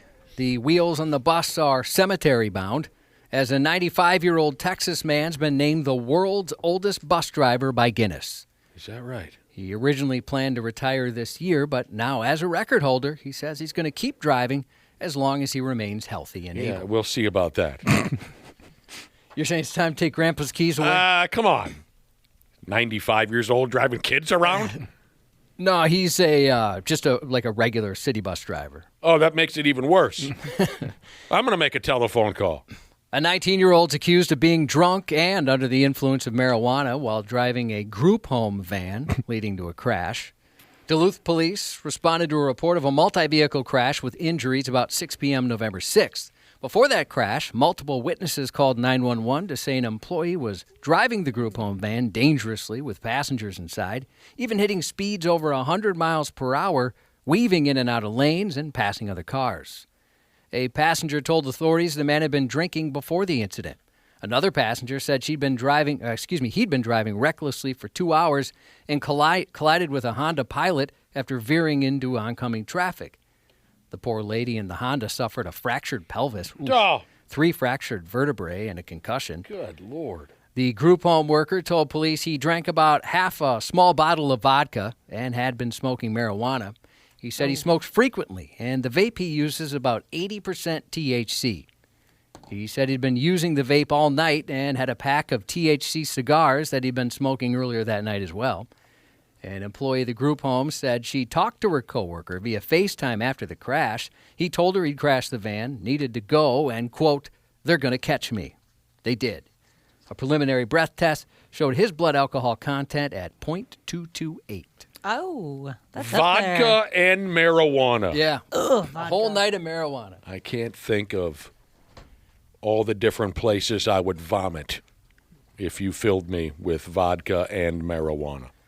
A North Carolina man set his girlfriend on fire for an odd reason. And I suppose really there's never a good one. He set another live human being on fire? He did, his girlfriend. Girlfriend? It came down to her not getting him a beer. Patrick Tyson was arrested after officers were called to his home at 7:18 a.m., the result of a fiery domestic dispute which ignited over a domestic beer. When police arrived, they found Tyson and a woman who both admitted they'd gotten into a heated argument, which ended a whole lot hotter than expected. The woman said Tyson threatened to set her on fire if she didn't get him a beer. When she stood her ground and refused, he grabbed a bottle of rubbing alcohol, poured it all over her, and ignited the couch. The fire department managed to put out the flames, but not before that blaze burned the woman's shirt right off her. Jeez. Yeah. Though thankfully, her quite literally hot bod wasn't injured. Tyson's fire caused smoke damage, burns to the couch and carpet, damage to several other parts of the home, and the stove ended up shattered because he threw something at it. His next court date is scheduled for today. Well, he promised he would set her on fire, and the man is... Yeah, there's a guy who can keep his promises. Right. A man of his word. It's tough to find these days. Glass half full. City officials stumbled onto something unexpected in the calm waters of a Richfield lake. Jellyfish. According to a post from the city, staff are performing a routine water quality check when they spotted 2 freshwater jellyfish out for a swim in the middle of Taft Lake. The surprise guests aren't native to Minnesota, yet they're not considered invasive either, as they have no negative effects on the ecosystem. What the hell's a jellyfish doing around here? I don't know. Most of the time, the jellyfish live as microscopic polyps glued to the lake bottom, almost impossible to notice. But every so often, conditions line up just right, and the little bastards rise into the more familiar form, pulsing their way toward open water. That's really cool. Are these the ones that'll bite you on the ass and make you sick as a dog? No, freshwater jellyfish don't sting humans, so there's no need to prep your bladder for heroic first aid. Despite the cameo appearance of these gelatinous drifters, the city says Taft Lake still meets all the water quality standards, meaning it remains safe, sanitary, and delightfully free of any need for emergency response urination. For the geographically curious, the lake sits within Taft Park, just west of Highway 77, not far from the runway approach to the airport. Sounds like a nice, peaceful fishing spot. I wouldn't expect seeing something like that. No, that would kind of throw me. That'd be so sweet. Despite our state's nickname, Minnesota has 11,842 lakes. The Minnesota Department of Natural Resources defines a lake as a body of water at least 10 acres in size. In the world, there are about 117 million lakes. Oh. Cover about 4% of the surface of Earth. Oceans cover about 71%. And longtime 93X listeners know White Lion covered Radar Love by Golden Earring, and it totally rules. That's a lot of water. Soon you'll be able to walk into a GameStop to trade in nearly anything. For one day only, the company will accept almost any piece of junk you try and give it, and it happens this weekend. The Trade Anything Day event will take place Saturday, where you can walk in and plunk down items on the counter in exchange for store credit, and the company claims it's open to giving you store credit for some pretty weird stuff. The advertisement for Trade Anything Day features everything from a lonely leather boot to a taxidermied squirrel. Bring whatever, get store credit, the ad reads, with no questions asked, written at the bottom. Does it bring all my garbage over there? No, not necessarily. Oh. There are some different, there's some caveats here. Then it does say, some questions asked at the very bottom. The asterisk indicates the long, surprisingly specific list of things GameStop doesn't want you to bring in, including hazardous waste materials, chemicals, and liquids, items containing lithium-ion batteries, weapons and ammo, the wing-ding-ba-guy, alcohol, tobacco, drugs, and pharmaceuticals, sexually explicit items, and more. According to GameStop's website, all must fit within a 20 by 20 by 20 inch box, and store employees do have the discretion to reject any item. Well, this sounded fun for a while. Although GameStop's policy restricts the trade of dead or alive animals for this promotion, the retailer said taxidermy items are valid for trade. And one more thing, customers are limited to one item each. It costs like an insane amount of money to get anything taxidermied. I would never give that up. Never, ever? No. It costs like a grip. I think it's I don't know what a grip is. Yeah. a lot. Like a little squirrel, to get a little squirrel taxidermied and all that, a couple $100. Dang. Yeah, probably not worth it at that point. No. Streaming now on Netflix, Adam Sandler sits down with David Letterman on a new episode of My Next Guest Needs No Introduction. I did this one show in Boston, and my dad and brother came to see it. I was 17, and I ate it so hard in front of my dad, and I hated that. And the MC came on after, and I walked off into the humiliation of eating it, and he says, "Adam, were you the class clown in school?" And I go, "Yeah," and he goes, "Stick with that." And the place goes, "Oh," and I was like, "Oh man, that hurt in front of Pop." There's no more period of vulnerability than those few moments. And tonight's Monday Night Football matchup is between the New England Patriots, who host the New York Giants. Dude. Sired by musician Lenny Kravitz and then birthed by The Cosby Show's Lisa Bonet 9 months after they made love, Zoe Kravitz turned 37 today.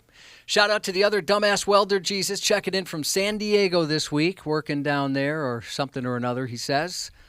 We want to send some brother and sisterhood love to Chipman Jesus and Tim Laser Sheet Metal Jesus, who let us know old Chipman Jesus passed away last week. We were very sorry to hear that.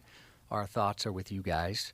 The nicest guy I've ever met, George, says happy 36th anniversary to his cougar wife, Valerie.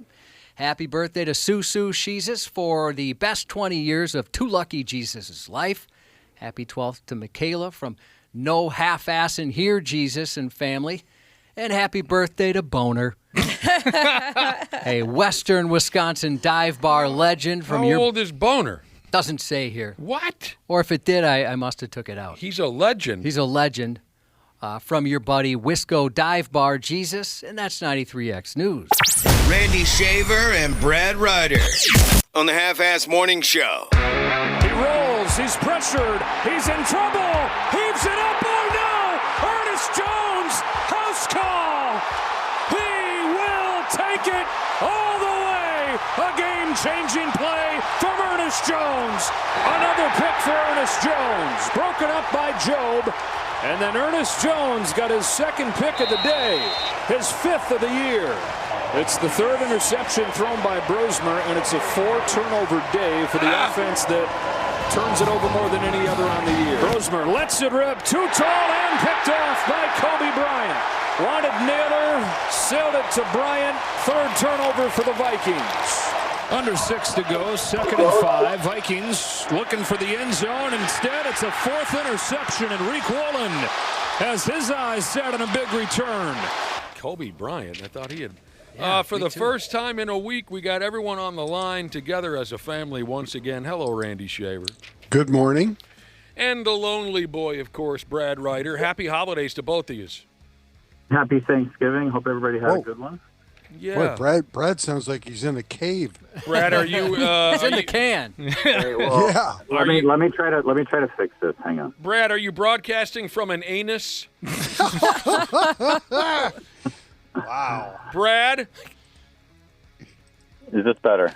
Yes. You sound wonderful. Hey, Brad. Brad Ryder. Yeah. You wanted Max Brosmer? Well, you got him, pal. Is that what you expected? Are you happy now? I guess we found out, didn't we? Are you happy now? You wanted him. You got him. Yep, we found out. Would J.J. McCarthy have been any better yesterday? You got him. He's your Probably problem not. now. He's your problem. It probably would have been like 3 interceptions instead of 4. Would have been tough to be much worse. Jesus, Right, what a wow. disaster. Yep. What a hilarious disaster this football season has become. This is fun. When you have what's the saying? When you have 3 quarterbacks, you don't have one. I thought it was when you have 2 quarterbacks, you don't have one. But they've tried 3 now, and none of them work. So I'm a happy guy. Josh, you know this is exactly how You I love the misery, yeah. This is exactly what I enjoy about Vikings football when it's just this miserable. Yep. Where are those anti-Kirk Cousin guys now? yeah, yeah. Oh, you're Miss stealing him a yet? Sid line now. Well, I'm stealing a line that you steal. Yeah, that's true. I will say one of the upsides to yesterday's game was watching the Vikings defense just destroy Sam Darnold. That was kind of fun. Did they jump on Sam Darnold? Yeah, quite a bit. Well, they brought like 8 guys every time, so I mean it was kind of hard for the line to block for them. But, I missed the ball game. I was driving yesterday, but I read about it and saw some highlights. And it's just another, right? What? There were no highlights. I see what you mean. Replays, whatever. Yeah. It's just become a comedy show, and this is perfect for me. Yeah, all those highlights you heard of the interceptions, I had to go to the Seahawks Twitter page to find those because the Vikings weren't exactly posting those on their social media feeds. You know, we talked about it earlier, but before the game, they were really talking up Max. You know, and maybe this is an anomaly, and he'll never have a bad game again. Who knows? But they were talking him up big time, like he was their guy. Yeah, just trying to get you to Brock Purdy. Trying to get you to stick around. Well, first of all, it's a very difficult thing for a quarterback with 0 NFL experience, basically, to walk out against the Seattle defense and expect to have a great game. I didn't think that they put him in a good position at all. I mean, the offensive line failed so miserably yesterday in trying to protect him, to give him time. And the one thing, and maybe Brad will agree or disagree, when they're down inside the 10-yard line and they decide to go for it on 4th and 1 and then throw a pass as opposed to handing it off, I really wish they would have kicked a field goal, taken the points, given Max some confidence that they put points on the board, because at that point it was 3-0. It was 3-0 Seattle in the second quarter, midway second quarter. Yeah, isn't that kind of you have to manage the game based on Better. the circumstances of the game. And if you have a veteran quarterback, let's just say it was Kirk Cousins and it was 2 or 3 years ago. Then you go for it. But not in that situation where you've got a young guy like that where you need to get, like Randy said, points on the board. I agree 100%. I'm not taking anything away from how poorly Max played at times yesterday. The throwing the ball away for the intercept, it was just a stupid play. And Max, he just threw it to anybody. He did. It was anybody else take the cooties. Yeah, a complete panic move. Yeah. But if you revert, if you push that play back to the beginning of 4th down, they should have never gone for it in that way. Right. They should have kicked the points, had a tie game, giving this team something to build on, as opposed to gambling on 4th and 1. Give the ball to Mason. Isn't that what O'Conrad is known for? He's kind of known for pulling off these stupid plays. The first quarter and a half wasn't really all that bad, and like you said, if they kick the field goal, I think there's 3 minutes left in the first half, and it's 3-3. Right. So I just think that it was dumb. He didn't do a very good job of giving Max, and the offensive line was just miserable yesterday in passing situations. They were just miserable. You got to put some of this on this O'Conrad. I know everyone thinks he's cute and he's the quarterback whisperer. I'm putting more of it on. I'm going to put more of it on the general manager and the football operation. Oh, we're going that far. Those back. are the texts we're getting. I want to go. I want to go a level higher on this because the broadcast yesterday, I thought did a really good job when they were filling time in the fourth quarter, trying to what are the Vikings going to do next? What's this organization going to do next?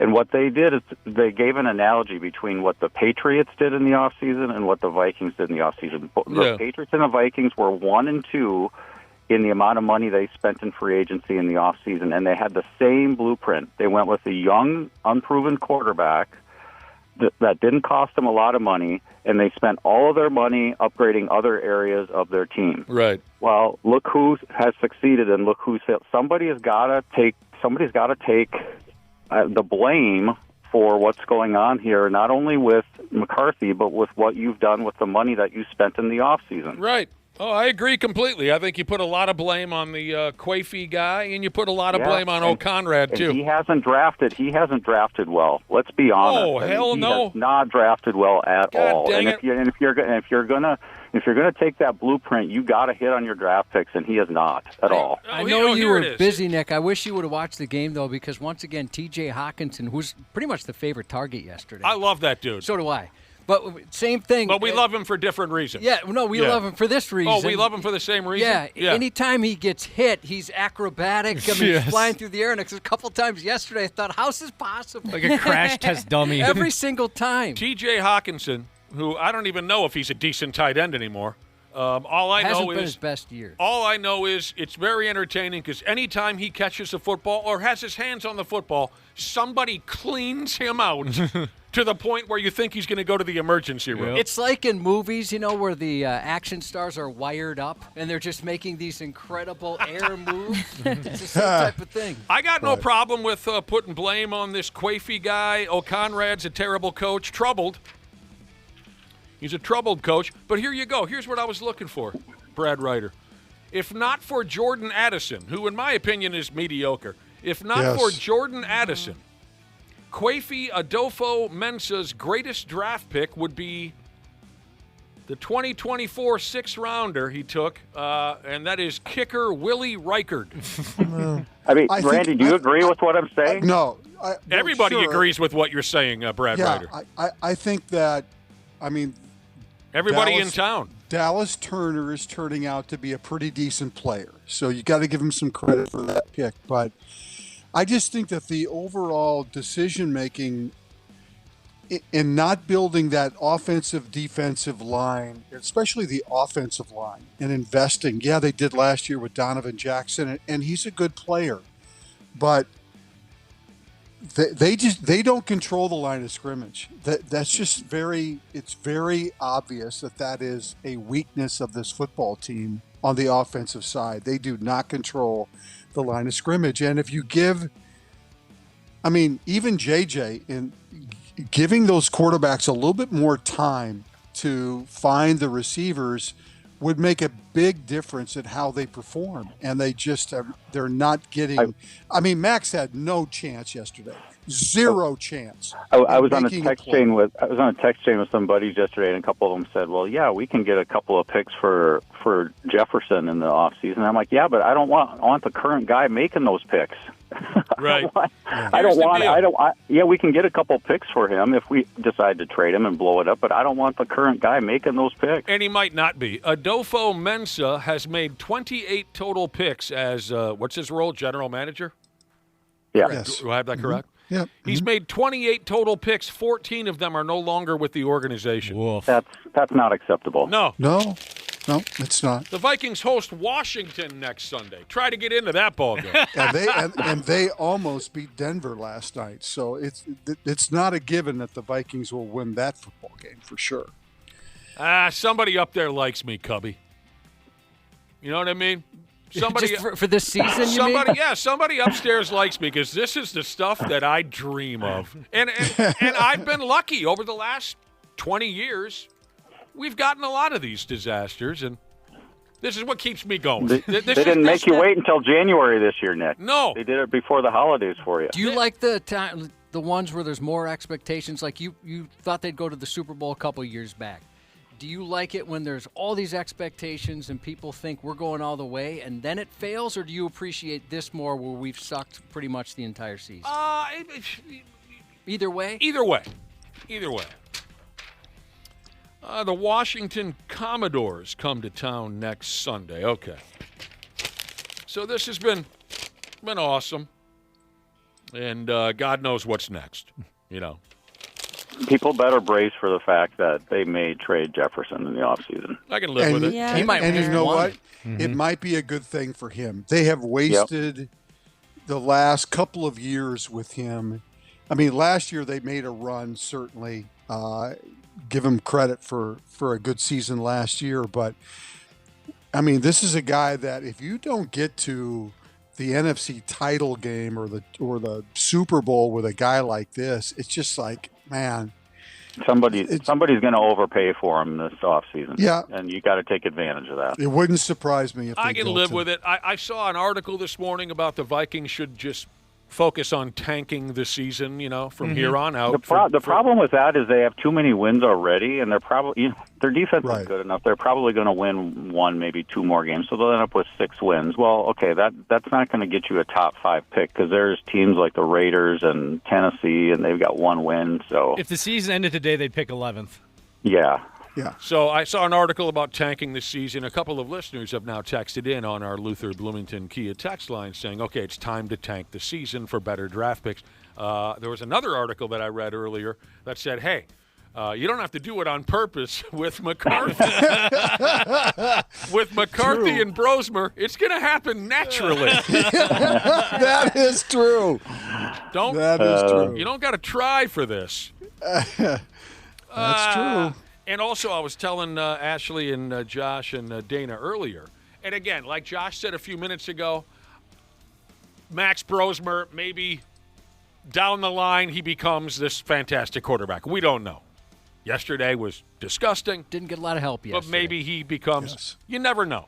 I'm convinced that J.J. McCarthy will never be, he's just not built for it. But anyway, but where I'm going with this is, and now I lost my train of thought. Oh, I read a couple of articles over the weekend from some folks who were, and they made a point of letting you know in the article, hey, they know. They're on the inside. They've been there from day one. Listen to them.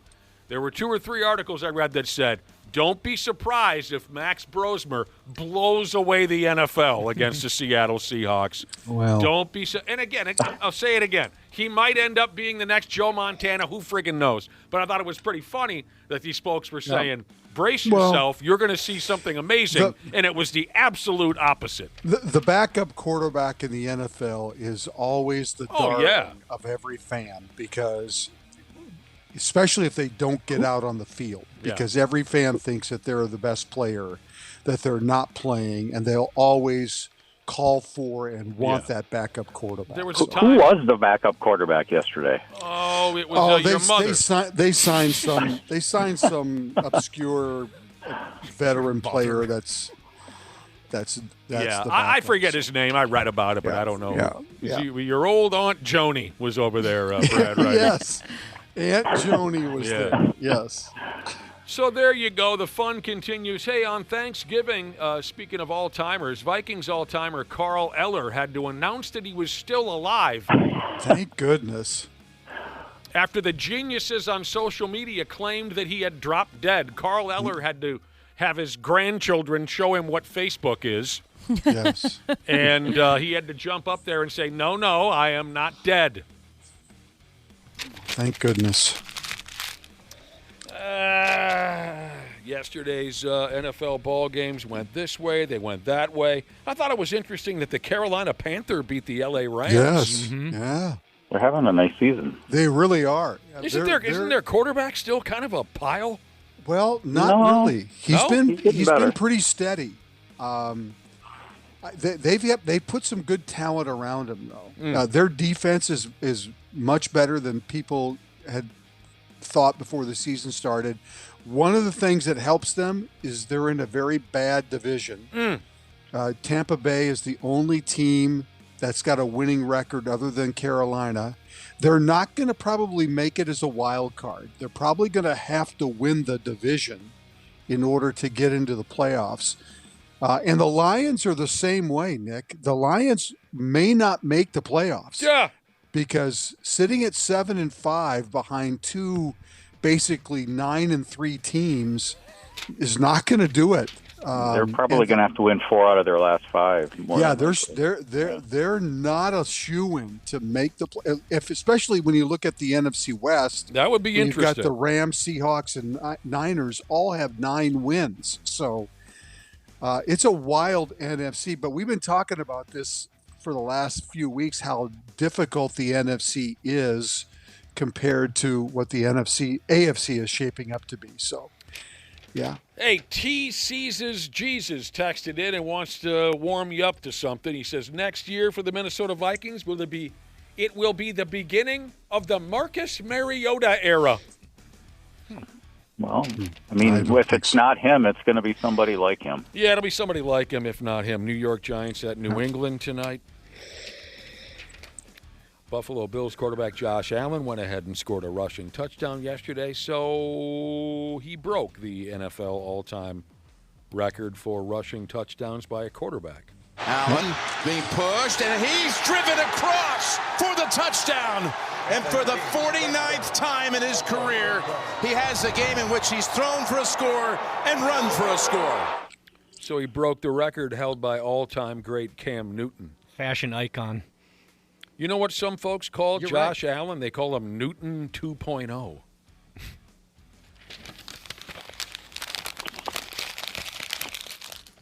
I would say he's an upgrade on Cam Newton. But oh, yeah? Has he played in the Super Bowl yet? Nope. Nope, he has not, has he? Nope. So then he is not an upgrade on Cam Newton. Cam Newton is and was the better quarterback. I'll change my mind when Josh Allen and his garbage ball club end up in a Super Bowl. The Commodores come here next, like we mentioned. A lot of folks were talking about this one-handed touchdown catch. What a catch. Made last night by a Commanders receiver named Treylon Burks. Yeah, used to play for Tennessee. He's a fantastic catch. Yeah. Everyone has been going up and down. Amazing. Myles Garrett of the Cleveland Browns and other Cleveland Browns defenders were very critical after yesterday's game against the 49ers. They were very critical of a wide receiver for the 49ers named Jawan Jennings. They said that Jennings was making comments all game long that crossed the line. They did not specify what he said, but there were, a couple plays during the game where this Jennings character had to be pulled away from Cleveland defenders, and they're all running their yaps. Now, here's a quote after the game by a lineman for the Browns named Shelby Harris. He says, "I see why Jennings got punched in the nuts. He says some things that you should not say to another man, ever." Oh, wow. He says stuff, then he runs behind his offensive line. That's some real SAWFT soft shh right there. Well, I want to know what he's saying. We don't know. On. I see exactly why they punched your nuts, Shelby Harris said. I'm surprised nobody's punched you in the jaw yet.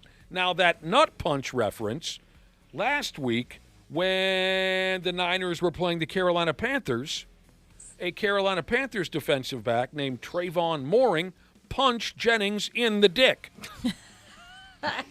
And we were on vacation. We missed that. So he did get punched in the bag the prior ball game, and now the Browns are saying, now we understand why, the way that guy runs his yapper. But we don't know what he said. Josh, what could another man say to you to bring you to the level where you'd want to punch him in his beanbag? One thing. What's that? Punch me in my beanbag. Oh. Eye for an eye? Other than that, you'd never do it. No. You look at that against Geico. I mean, I guess if my life or somebody's life was in danger and I had to punch him in the nuts, I would, but I'd be grossed out by it. And I'd feel bad. You can't punch another guy in the nuts. See, I think in a straight-up fist fight... Or girl. I don't know why I said guy. I mean, well, we all know. Yeah. We've had these conversations before. I think in a fist fight, I think anything goes. Yeah, if your life's in danger, absolutely. Well, that doesn't necessarily have to be a life just or in death general? Yeah, just in general. In a fist fight, anything goes. I'll rip your lips off, and I'll kiss my ass with those things. I will. I seen a guy pull somebody guts out through their ass, and the eyes fell out.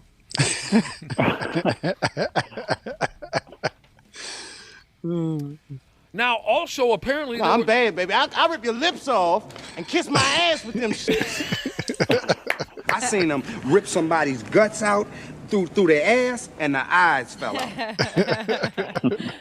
What movie called Blue Streak? Martin Lawrence. Very funny movie. Now, apparently, there was a straight-up death threat on the ball field yesterday in the National Football League.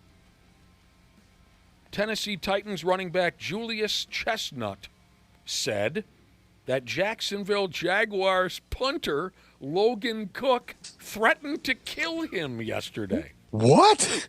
Yeah, that's what he says. A punter? Yeah. Yeah. I thought they were more measured than that. Well, think of the last punter we had in this studio. Oh, good point. Chris Warcraft. He could be very measured, but there were times when he also would go haywire. You could get a little unhinged, sure. Right. A running back playing special teams kind of a thing. This Chestnut, who plays for Tennessee, the running back, he's blocking the punter on what they call here a punt return. The punter, Cook, he got hurt on this play. But he came back. There was another punt. These two squared off again. And this Chestnut character, the running back, said, I was just trying to play hard, and he came up to me and said he was going to kill me. That's insane. I'm going to kill you. He says, What? I don't know what made him say that. He never got an explanation for why Cook was so mad that he threatened to kill him. Wow. Chestnut, again the running back for the Titans, said that was surprising to me. I've never heard anything like that before. That's hilarious to me. So this punter for the Jaguars, I don't know. Every man's got his breaking point, I guess. I would really need to know if somebody said that to me. Yeah. What did I do? Like, I feel I owe you an apology, but I don't know why. Nothing but fun. Just nothing but fun. In the National Football League. And yes, here we sit in Minnesota, and the Chicago Bears are the best team in the NFC. How crazy is that? That's cool. I mean, it's just unbelievable how well they played in beating the Eagles on Friday last week. I mean, it's amazing how one person, and Ben Johnson, has changed the complete trajectory of that football team. Even though they lost the first two games of the year, they've won 9 of 10 and are sitting 9-3. It's amazing. I've got no problem with that. Yeah. It does speak to the fact that you can make a quick turnaround in this Yes, you league. can. With the way that they set up the schedules, and I've talked about this before, like next year the Vikings are going to have a last place schedule, meaning they're going to get to play every last place team this year, next year. Because and think of all those great draft picks they're going to have, Brad. Oh, geez. Yeah. Hey, Brad and Dana. Yeah. Yeah. Did Josh Allen ever win a national championship at Wyoming? Did Wyoming win the national championship with Josh Allen? They did not. Well, then he's not Cam Newton. I don't think he has a hat collection either, too. Anytime he wears a hat, it's just a standard ball cap. Did you see? Nobody does. Nobody has a hat collection. I love that so much. Cam Newton is just one of the world's biggest pimps ever. Yes. Randy hates him. I don't know why. Cam Newton rules, okay? Did you see the last picture of Cam Newton on television? No. Mm-mm. The outfit, I couldn't describe it. it's so beautiful. I can't even describe it. But someone said he looks like an evil chocolatier who maybe is in a rivalry with Willy Wonka. So maybe see if you can look that up. Yeah. They say he looks like an evil chocolatier. The glasses. Yes, who's in a commerce war with Willy Wonka. I'd watch that movie. Yeah, me too. Speaking of watching stuff, I watched that Netflix documentary special over the weekend on the Cowboys, the 90s Cowboys. Whether you like the Cowboys or not, that's a pretty good watch. Brad, my favorite thing about that whole documentary, it was, all stuff I kind of already knew, but I loved watching all those old clips of Jerry Jones saying things like, hey, there's no reason why we can't win the next 7 or 8 Super Bowls, knowing that they never won one again. They haven't even been back since. Just all those cocky clips of him. Yeah, one of the things I really liked was you got an earful of Pat Summerall and John Madden in that documentary. Oh, that was I love that nostalgia because that's right in the era when I started watching sports. So I have very fond memories of that, and just the bulky pads and the fashion that they would wear, into the stadiums. The early '90s stuff. Yeah. Hey, Josh, remember when Cam Newton got in this absolutely horrible car accident and was launched out of his vehicle and, skidded down the highway at 80 miles an hour and lived? Remember that? Did Josh Allen ever do that? But if you remember, this is one thing I'll always remember from that. The man went sailing through the windshield of his car, rolling down the highway for a quarter mile. Do you remember this picture? Josh, the picture, Cam Newton's laying on the highway, and a first responder, there's a picture of the first responder, the first guy to get to Cam, and Cam Newton's got a look on his face like he's saying, how you doing, man? Yeah. Hey, long time. Yeah. He used to do that Superman thing, so he's flying through the air like Superman. I remember he had a really cool truck. But here's a guy who was in obviously the worst moment of his life. And the first responder comes up and Cam Newton says, hey, man, how are you? Cool. You're here, huh? Yeah, you want to go get lunch after this? Yeah, what do you got going on? You see any good movies over the weekend? Speaking of the Chicago Bears, Bears fans in Chicago are going to get free hot dogs tomorrow. Oh, lucky. Because of this great season that Randy was just noting. But more specifically because their head coach, Ben Johnson, took off his shirt and flexed for the camera after the Bears beat Philadelphia last weekend. He did. 2 weeks ago, a popular Chicago hot dog stand called... Oh, no. I hope it's Portillo's. No, because that wouldn't take all the wind out of my sails. It's going to be punny. You want me to say it? I'll say it, Josh. I will. 2 weeks ago, a popular Chicago hot dog stand called... No, you better do it. The Wieners Circle. I love it. They announced they would give fans free wieners if Ben Johnson took his shirt off after a win. Now, initially, this Ben Johnson was hesitant, but said he might do it because he's a, quote, man of the people. So they beat Philadelphia, whenever that was, 5-6 days ago. Friday, yeah. And if you look like that, you're probably wanting to take your shirt off. Right, I don't think he was mad about it. Well, does he look? It's not like Andy Reid taking his shirt off. That would be quite different. Now, some Kansas City restaurants should go to Andy Reid now and say, hey, if you make the playoffs, well, that's a great idea, Brad. Yeah, you know what? They should have done that earlier on in his Kansas City career. I don't know if now would be the time. So this Ben Johnson, he's a cut individual? Oh, yeah. Very much so. Yeah. So he went ahead and took the shirt off. He did say the whole situation was a little disturbing to him. He doesn't understand why anybody would want to see him with his shirt off. So there you go. The Wieners Circle confirmed that everyone who comes by their shop tomorrow will get a Frank for free. Oh, people are saying the Wieners Circle, that's the place where they insult you when you're there. I've seen that before on a show. They talked about that. Hey, what's up, stupid? Like they had one at the Mall of America. It was called Dick's Last Resort for a while. Yeah. It was in the old Planet Hollywood space. People are saying it's more brutal than Dick's Last Resort.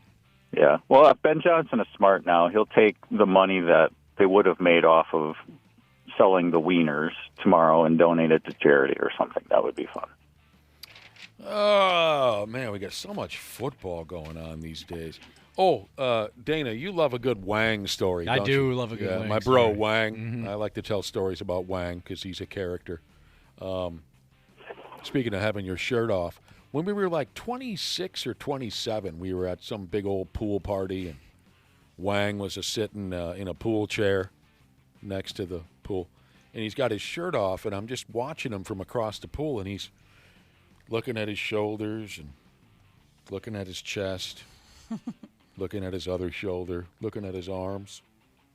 He's kind of checking himself out for the longest stretch of time, and I walked over and I said, Wang, what are you doing? And he said, remember how I told you he always has to say something 3 times before it comes out? Yeah. Yep. So I said, Wang, what are you doing? And he said, I used to be buff. Aw. It's all right, buddy. When you started that story, just going based off previous Wang stories, I thought you were going to say Wang was the guy that wears his T-shirt into the pool. What's wrong with guys like that? Maybe not confident enough to take his shirt off. Josh, don't do that. No, that's what Cubby does. Oh, that's right. What's wrong with plugging your nose when you jump in and wearing a shirt in there? He wears a shirt in the pool. Do you wear the water socks too? No, full-on shoes. You have pool shoes. Yeah. I've got some Adidas shoes. Golden Gophers kept the axe with their win over Wisco a couple days ago. Yeah. Go Gophers, Big Ten Network. So what bowl game are they going to play in? Don't know yet. They might have avoided the Detroit bowl game with that. Yes. Yeah. 7-5 should put them in a little bit better bowl game. Yeah. What, you don't want to play in a Detroit bowl? I don't think you want to do that anymore. I don't think so. What's wrong with playing a bowl game? Play someplace where it's warm outside. Okay. I've seen a couple of speculations, maybe the Pinstripe Bowl, that one in New York. Wow, they played in that's a couple cold. years That's ago. not fun. No, but it's better than Detroit. Who do the Hoosiers play for the Big Ten title game? Ohio State, great game. Oh, come on. Saturday night, number 1 versus number 2. Beat those douchebags from Ohio State. God, Although I was a big Ohio State fan on Saturday. I was too. Yep, I was too. Wouldn't it be just unbelievable if Indiana were to win the National Football Championship? That'd be That would great. just be incredible. That would be great. There aren't enough truckloads of money that could back up to Bloomington, Indiana, to keep their coach if they do that. I mean, I know they've already reworked his deal, but wow. Yeah, but I mean, I think he's in a great place. I don't know if he's one of those. He's not. He doesn't remind me of Lane Kiffin, where he's looking for the next big payday. Where he sits someplace for 4 or 5 years, and hey, the guy's a good coach, no doubt. But I mean, the poor people at Ole Miss. He finally got Ole Miss all turned around. They're in the national playoffs, for Pete's sake, and then he takes the job at LSU, and it's just, what a mess.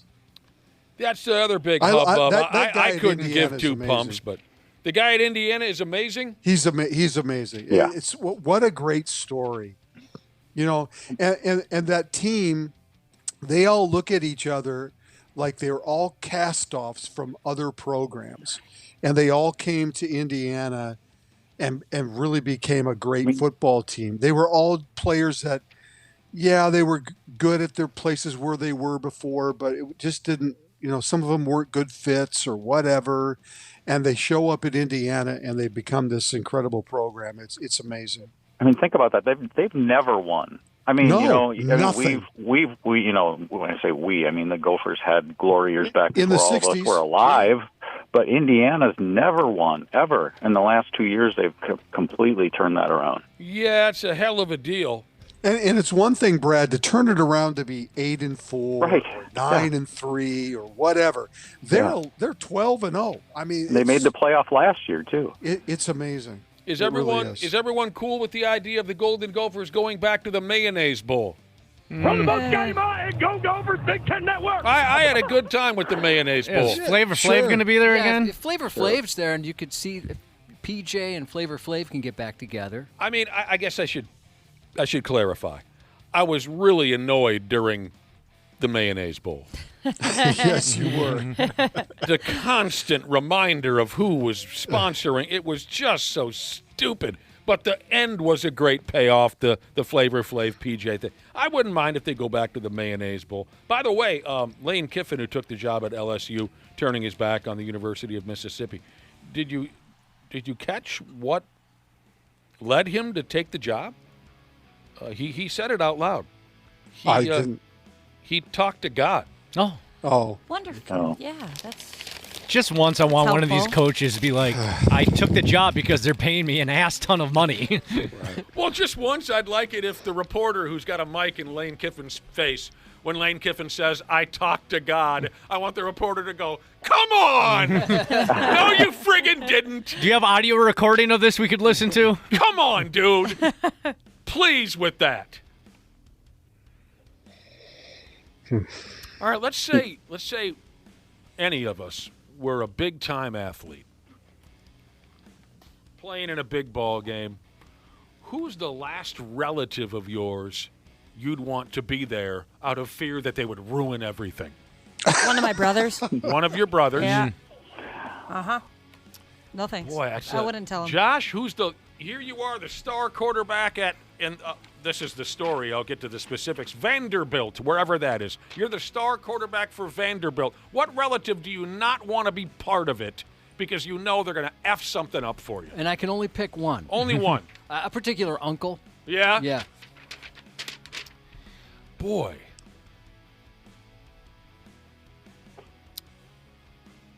I guess I could think of a cousin or two. Here's why I bring it up. Vanderbilt quarterback. Again, I promise you this is probably the only time I'll ever begin a sentence with Vanderbilt quarterback, unless we're talking about Jay Cutler. Jay Cutler. Vanderbilt quarterback Diego Pavia. His brother Javier was arrested during last Saturday's game against Tennessee. The second time that Javier has been thrown into jail during one of his brother's football games. It sounds like Mahomes' dad. Yeah, Pat Mahomes, old man, Pat Sr. Just can't keep it together. So again, Diego is the quarterback. Javier is his brother. Twice this football season, Javier has been thrown into jail during one of his brother's football games. This time it was public intoxication. He had some dust up with stadium security. He was waving some obnoxiously large flag at the ball game. And when people told him, hey, dude, we can't see behind you, us, whatever the word is, we can't see, he flipped out. He was verbally combative with event staff. Javier, again the brother, and his older brother, Roel, were both thrown into jail this past August during a Vanderbilt game against Charleston. And the quarterback kid, trying to be a quarterback, and all of that comes along with that, he's got his two brothers, one or the other, acting like ball bags. What did they do to get all fired up in the Charleston game? Don't know. Don't know. Fireball? Yeah. Got into the fireball? Well, it's like the Joker in the NBA, right? His brothers are always getting in trouble for beating people up. Yeah, idiots. Courtside stuff. A friend of mine's kid, he's starting to get into youth sports. And my friend, she goes, yeah, I'm just worried because of the temper.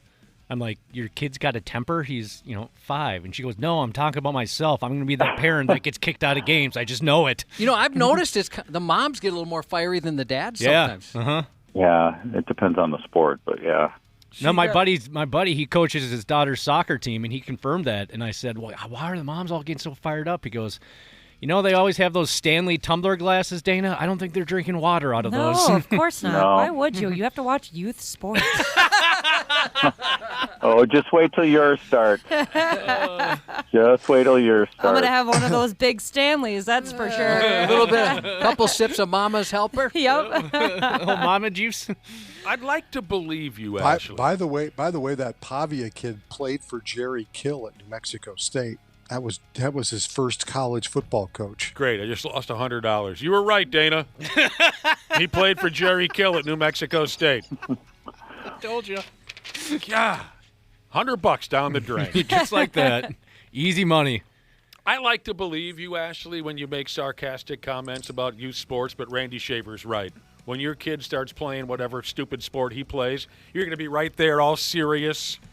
Just Well, she won't be serious. She'll be juiced up. Oh, hell no. I don't think so. No. She'll be clean as a friggin' whistle. She used to be very vocal about hating kids, hating everything about kids. Yes. And now she's a doting mother. My God, this is – how long have we been on the air now? 5:40, so almost 3 hours. This is the longest she's gone without talking about her child since it fell out of her a few months ago. He's the best. You're going to be the head coach.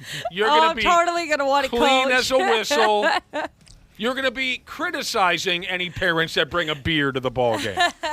Nick and Josh, you guys aren't on social media, but Ashley posts pictures of her kid constantly. And I messaged you, Ashley, and I said, I miss the old days when you'd be posting things at midnight and you'd be just doing something borderline illegal at a bar somewhere. Yeah, flipping off the camera. Yeah, exactly. I'm like, things have changed. I used to get excited when you post this story. Now it's just the kid again. Oh, sorry that you don't enjoy his cuteness as much as I do. I like when you're out doing ratchet stuff. I was living vicariously through you. I'm too old for that. He's so cute, though. Yeah, he's a cute kid. So you think it's bad to have a couple of drunk brothers messing up your football program? University of Alabama, Birmingham. One of their players stabbed two of his teammates before their ball game against South Florida. That's a hell of a way to warm up before a game. Some good team bonding. A little dagger tag. Yeah, it does sound exhausting. One player stabbed two of his teammates a few hours before they had a ball game. Brings new life to the term blood brothers, apparently. I don't know. Maybe those two guys were ahead of him on the depth chart, and he really wanted to play. He had a cute girl in the stands that night. The guy who did what if that was the case? I bet it's over a girl. It probably likely is. Maybe a woman came between the three of them. The dude who that or NIL money. Oh. Yeah. The dude who did the stabbing is in jail. You would hope so. Well, I mean, it's fine. As opposed to on the run from. Yeah, okay. Timberwolves got things cooking in the fourth quarter, beat San Antonio last night. Anthony Edwards started terribly, but finished with 32 points. And I'll tell you what, in the fourth quarter, they were knocking down three-point baskets, and they actually put forth an effort on defense in the fourth quarter, which they haven't displayed much of this season. Next up. How about your favorite team, the Oklahoma City Thunder, Nick? Haven't paid attention to a single second. 20-1. They've now won 12 in a row. Yeah. They're 20-1. Jay Cutler. Jay Cutler on that. Don't care. The Wolves will be playing at New Orleans tomorrow night and Thursday night. Spend a few days in one of my favorite places. I hope the boys can stay out of trouble. New Orleans, Louisiana. Well, yeah, don't go to the... Well, here's a lesson I learned last time I was in New Orleans. Don't walk into the Hustler Barely Legal Club at 3:30 in the morning. Nothing bad happens at the Hustler Barely Legal Dance Club after 3:30 in the morning. Nothing They're good staying at the same hotel. They're staying at the same hotel they used to when I traveled with them. They're a half a block from Rush Street, so yeah, hold your breath. I'm sorry, Randy. Yes, nothing good happens. I meant to say Right. nothing good happens there after 3:30. I yelled at a lady. I love that. Brad, did you say Rush Street? I think you meant Bourbon Street. Bourbon Street, sorry, my bad. Yeah, Bourbon Street. Rush Street, Street's in Chicago, yeah. Bourbon Street. I yelled at a lady. What'd she do? Oh, my God. I immediately You would assumed have she flipped was out. in the wrong. Yes, you would have flipped out, too. At this friggin' club, the dance poles went... I don't know. I'm not great at estimating height, weight, things like that. The dance poles were 3,500 feet tall. The dance pole was so high up there. Really, honestly, if a dancer would have fallen from the top, instant death. That's how tall the ceilings were in this friggin' place. Jeez. And these strippers, just using their ass cheeks, were crawling to the tippy top of these dance poles to where, again, if they fell, they'd be dead. And this friend of mine's girlfriend is there, and she's like, oh, that's stupid. Oh, that's easy. Oh, I could do that. Being one of those girls. This girl thinks she's hot. This girl thinks she's sexy. That's not so difficult. Because the crowd's going, holy balls, right? Every time one of the girls would. And finally I said, well, then get off your fat ass and get up there and do it. Shut up. Quit ruining the show for the rest of us. And then the crying started. Oh, and then she played victim. I hate girls like that. And the strippers were all like, hey, bro, thanks. Oh, they could hear her? Oh, yeah. Oh, yeah. Come on. They're trying to do their job. But that's what you get when you and your bro and his girlfriend go to the strip joint at 3:30 in the morning. Yeah, after drinking all night, I imagine. Oh, we started at 3:30 the prior morning. That's never good. I said, get up there and prove it or shut up. She started crying. Yeah. Did you feel bad when she started crying? No. There you go, Randy and Brad. Thanks for every damn thing. Sure. You know how much we appreciate it. Nice having you back. Yeah, nice to be back. Missed talking to you guys. And it's just the beginning of the holiday season. I think we're going to have a lot of laughs with this, Josh. I hope so. Just the beginning of the holiday We're going to season. try. We'll talk to you boys later. Sounds good. Okay. All right, we'll be back in a few minutes on the Half-Assed Morning Show. Half-Assed Morning Show. 93X. Hey, podcast pimps. Dana here, the fine folks at Standard Heating and Air Conditioning to ring in the holiday season. Yeah, that's right. The 12 days of Shackmas are here. Here's what you need to do. Follow Standard on social media between now and December 12th. They'll post pictures of these glittery Shack eggs all across the metro. Once they post one, the hunt is on. Find one and win big. Think concert tickets, game tickets, gift cards, and more. But you'll have to beat me to them. And just a warning, I have a lot of time on my hands, and I fight dirty. Follow Standard Heating and Air Conditioning to join in on all the fun. And remember, get that furnace cranked on before it's too late. Book appointments at standardheating.com. That's standardheating.com. This episode is brought to you by Progressive Insurance. Fiscally responsible, financial geniuses, monetary magicians. These are things people say about drivers who switch their car insurance to Progressive and save hundreds.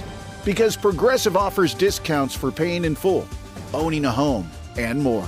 Plus, you can count on their great customer service to help you when you need it, so your dollar goes a long way.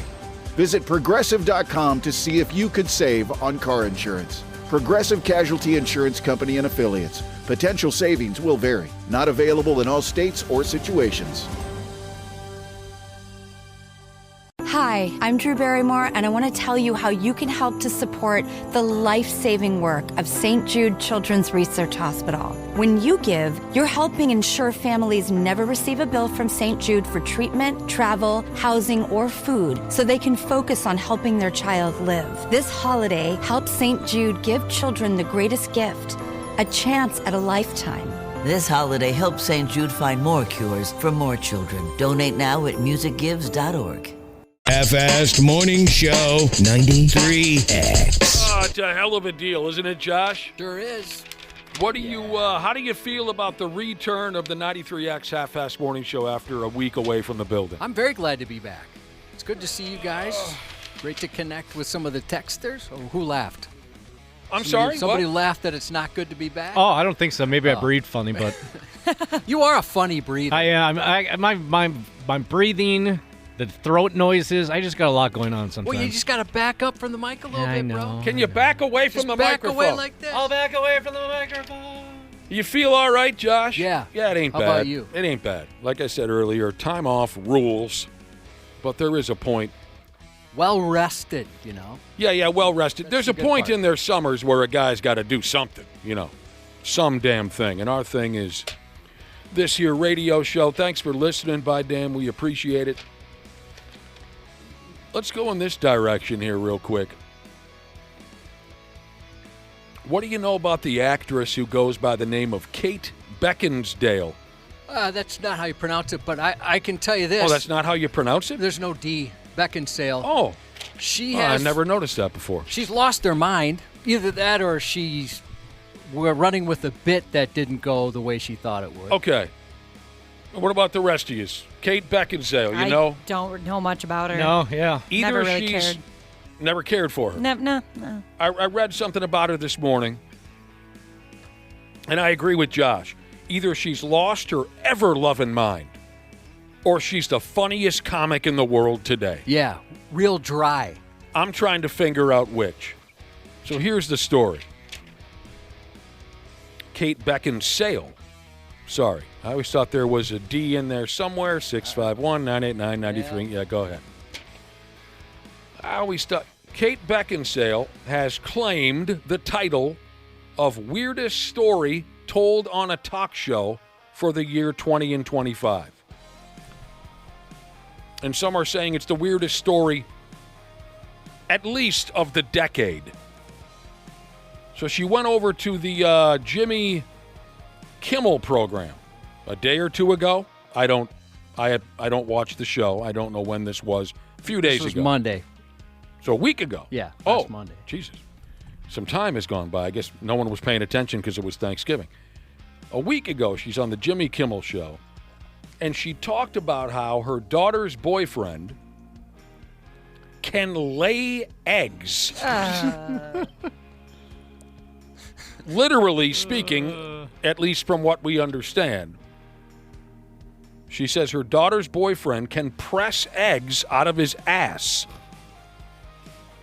Like again, maybe this is a bit. No, maybe she's doing a bit. Like a chicken or a turtle or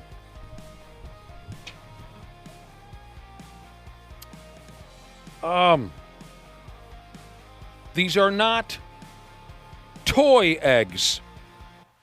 He's not swallowing, according to Kate Beckinsale, he's not swallowing, a big plastic egg that you might get on Easter and then pushing them out his ass. These are eggs with a shell and a yolk. Oh, my God. Is she okay? I don't know. That's where we're going with this, Ashley. He's pushing out eggs with a shell and a yolk. From what I understand, everyone that's heard her tell this story is afraid of her and confused by all of this. And she even said she's been asking doctors about it. Oh, man. He laid 2 eggs in a week. Who did? The boyfriend did. Hold on a second. Yeah. And the egg came out of his body? Yes. I mean, he went to the bathroom and then was very surprised to find that he had laid an egg. He was like, it's got a full shell, it's got a yolk. And, What? And I said to him, is this some kind of attention-seeking? Are you putting eggs up your bottom? It's a fair question. Are you putting eggs up your bottom? I think it's quite hard to put an egg up your bottom and then get it out whole without injuring the egg. I mean, I think that's a skill. Yeah. I texted all these doctors that I know, and then they texted everyone they were ever at medical school with. I mean, all of them basically said it was some sort of Did anyone complicated masturbation thing, which it wasn't. So it's my favourite thing he's ever done, and I really like him anyway. Well, maybe you could take him to the farmer's market and make a little money. Yeah. Oh, when did she become English? She always has been English. Yeah, she's born that way. Really? God help us. I've seen her in a couple movies. I never knew she was English. I never knew how to spell her name. Did she say something about a masturbation? Complicated masturbation. Yeah. What does that mean? Well, she, naturally wondered if maybe it was something like that. And Something like what? I didn't a know. masturbation thing, right? Where Like he's something putting sexually- eggs up there so he can masturbate, and that adds something. Oh, for God's sake. Man, I've been bored, but I've never been that bored. Maybe I'm... I have.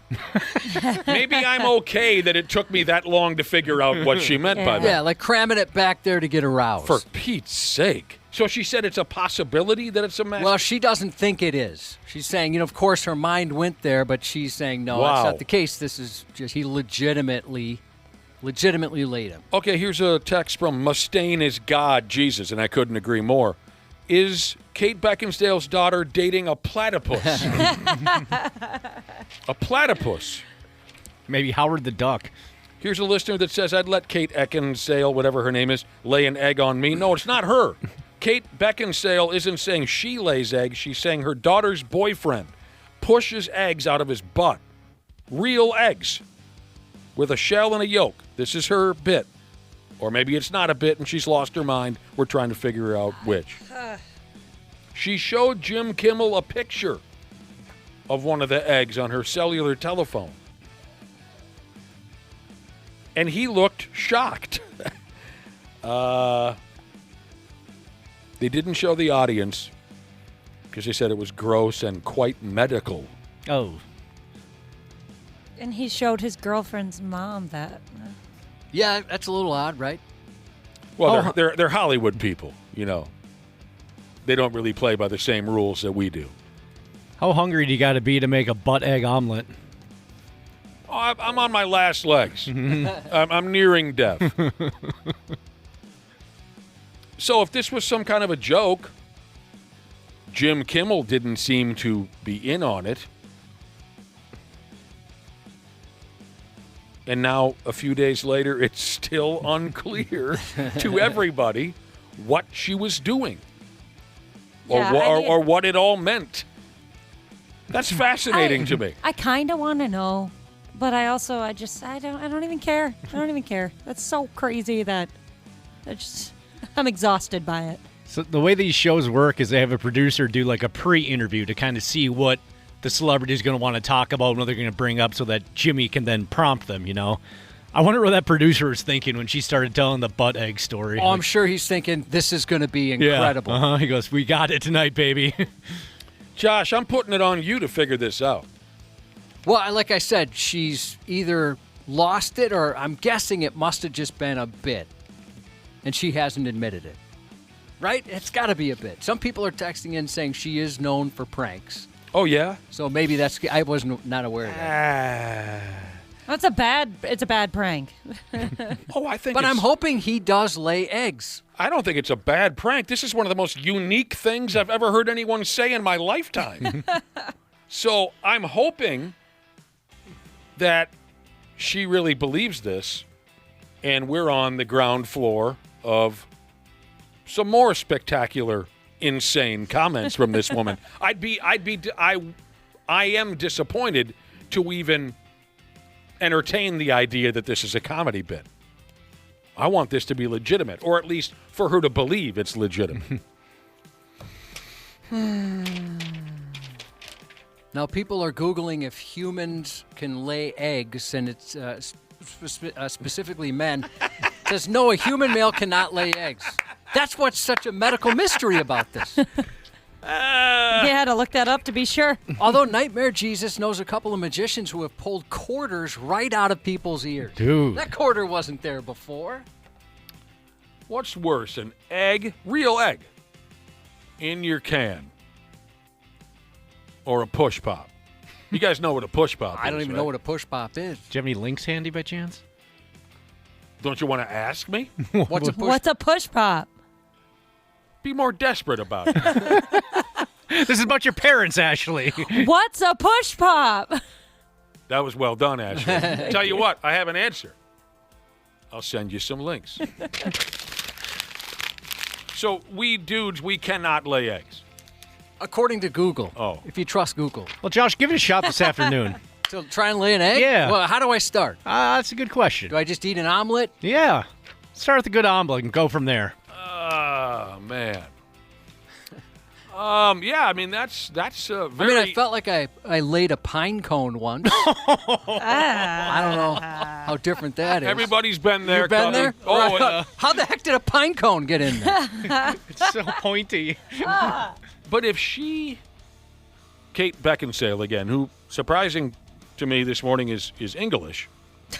If she's really having some kind of a meltdown, I mean, that's got to be on the all-time list of live television freakouts, if right she, there. legitimately believes that? Right there with, what's his name again, Will Smith and... Jimmy Kimmel? I see what you're saying. Yeah, Christian from Back to the Future. Crispin Glover. He was on acid. Yeah. Did the karate kicks at David Letterman. I was watching that when it happened. Oh, wow.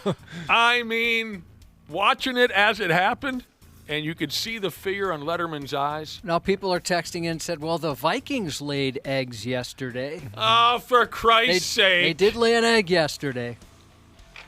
There you go. All right. I don't know why you're dumping all over this, Ashley. This is awesome. I think this is so unique. She's crazy. So unique. Yes, we know that anything is a dildo if you're brave enough. Yeah. Double text messages going down that route. Oh, cameraman Jesus, I was wondering, how do you lay an egg as a gentleman? I have to have sex with a chicken. Oh. That makes Anything sense. for a radio bit. All right. Do you chickens? No, but after today, I will. So there you go. I'm really excited to maybe get a, what do they call it in the business, Josh? A recap or update? Update, that's the word. An update on what's going on with that gal.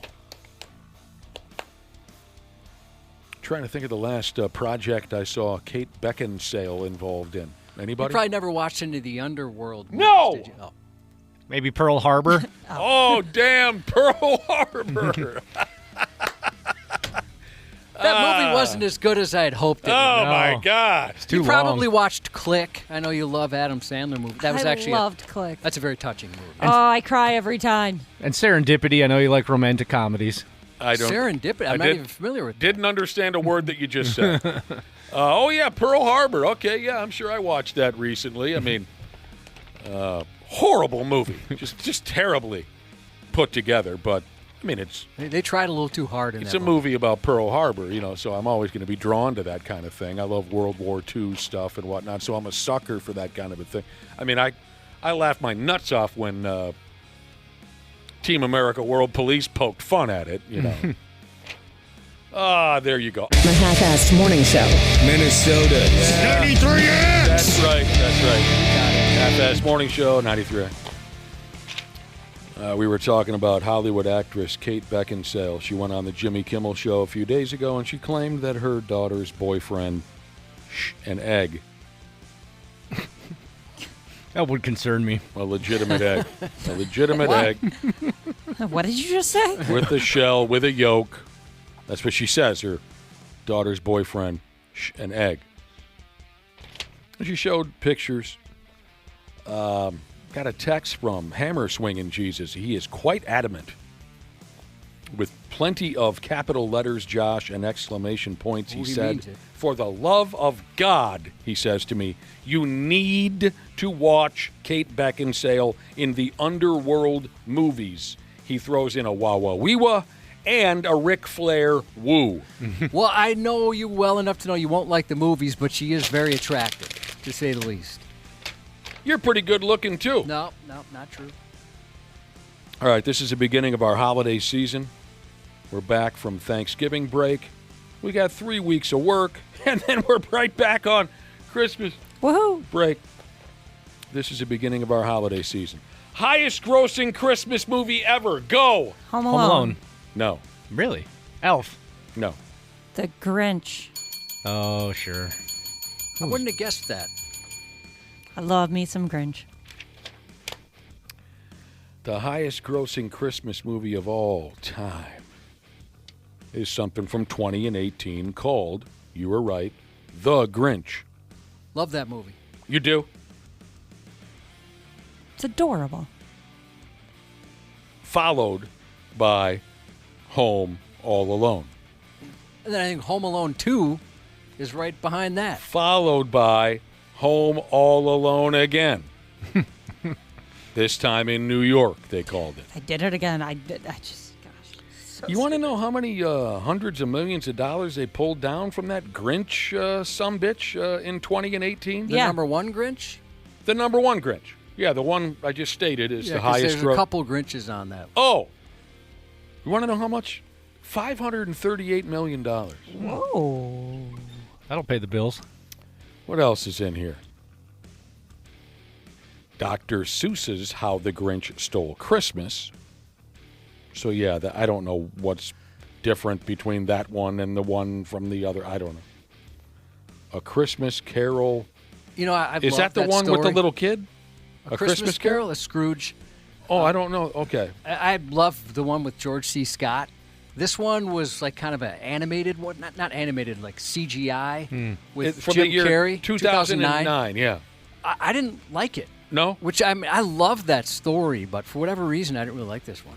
The other unbelievable high-grossing Christmas movies are The Polar Express, Batman Returns. Yeah, it takes place over Christmas weekend. Okay. Oh, I guess, yeah. Love Actually, Die Hard 2, Elf, That's a great one, too. The Holiday, The Santa Claus. I like the Santa Claus. Yeah, me too. I watch those every year. Tim Allen, right? Yep. Your favorite. Well, I mean, I only like him in one role, though.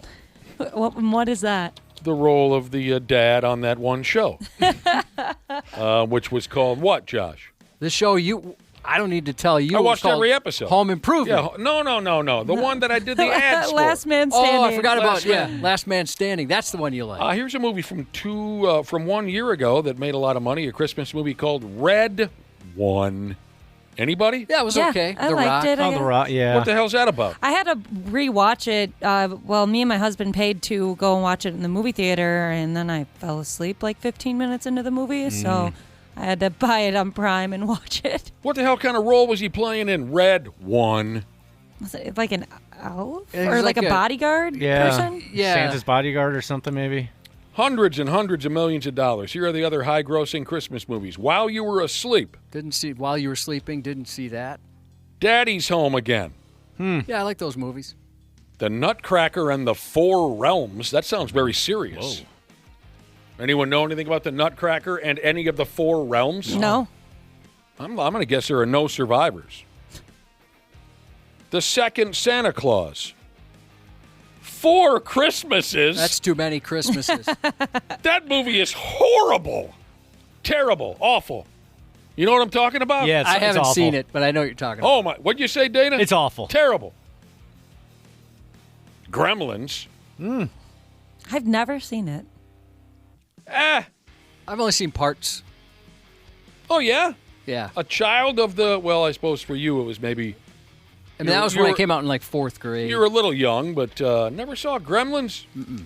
Jesus Christ. And I'm trying to remember how long it took for movies to come to VHS back then. Oh, long time. And Arthur Christmas. Arthur Christmas is Never in even here, heard too. of it. Well, Die Hard 2 is in here, but not Die Hard? Yeah, I'm surprised. I don't know. I don't know how that stuff works. I mean, does a movie from the 70s even have a chance to make one of these lists? Just simply because the price of a ticket? Yeah, I don't know how they factor those in. How do they factor that in? If they take that into account. Because the oldest movie we got here is, I suppose, Die Hard Part 2 from, where is it? 1990. Well, wouldn't it be Gremlins? Oh, yeah, sorry, Gremlins, 84. Yeah, I saw that as a 6th, 7th grade kid. Jesus, we had a riot, you know. The movie theater was like riotous for some reason. I suppose because we were all 6th graders, 7th graders. But so there you go.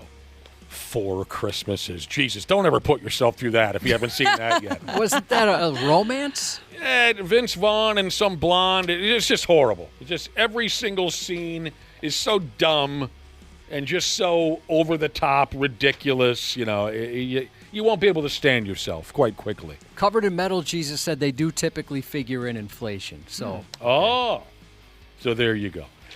Oh, yeah. Well, that ought to do it for our first return broadcast here on the 93X Half-Assed Morning Show. 93X Half-Assed Morning Show. Nice. 93X. Hey, podcast pimps.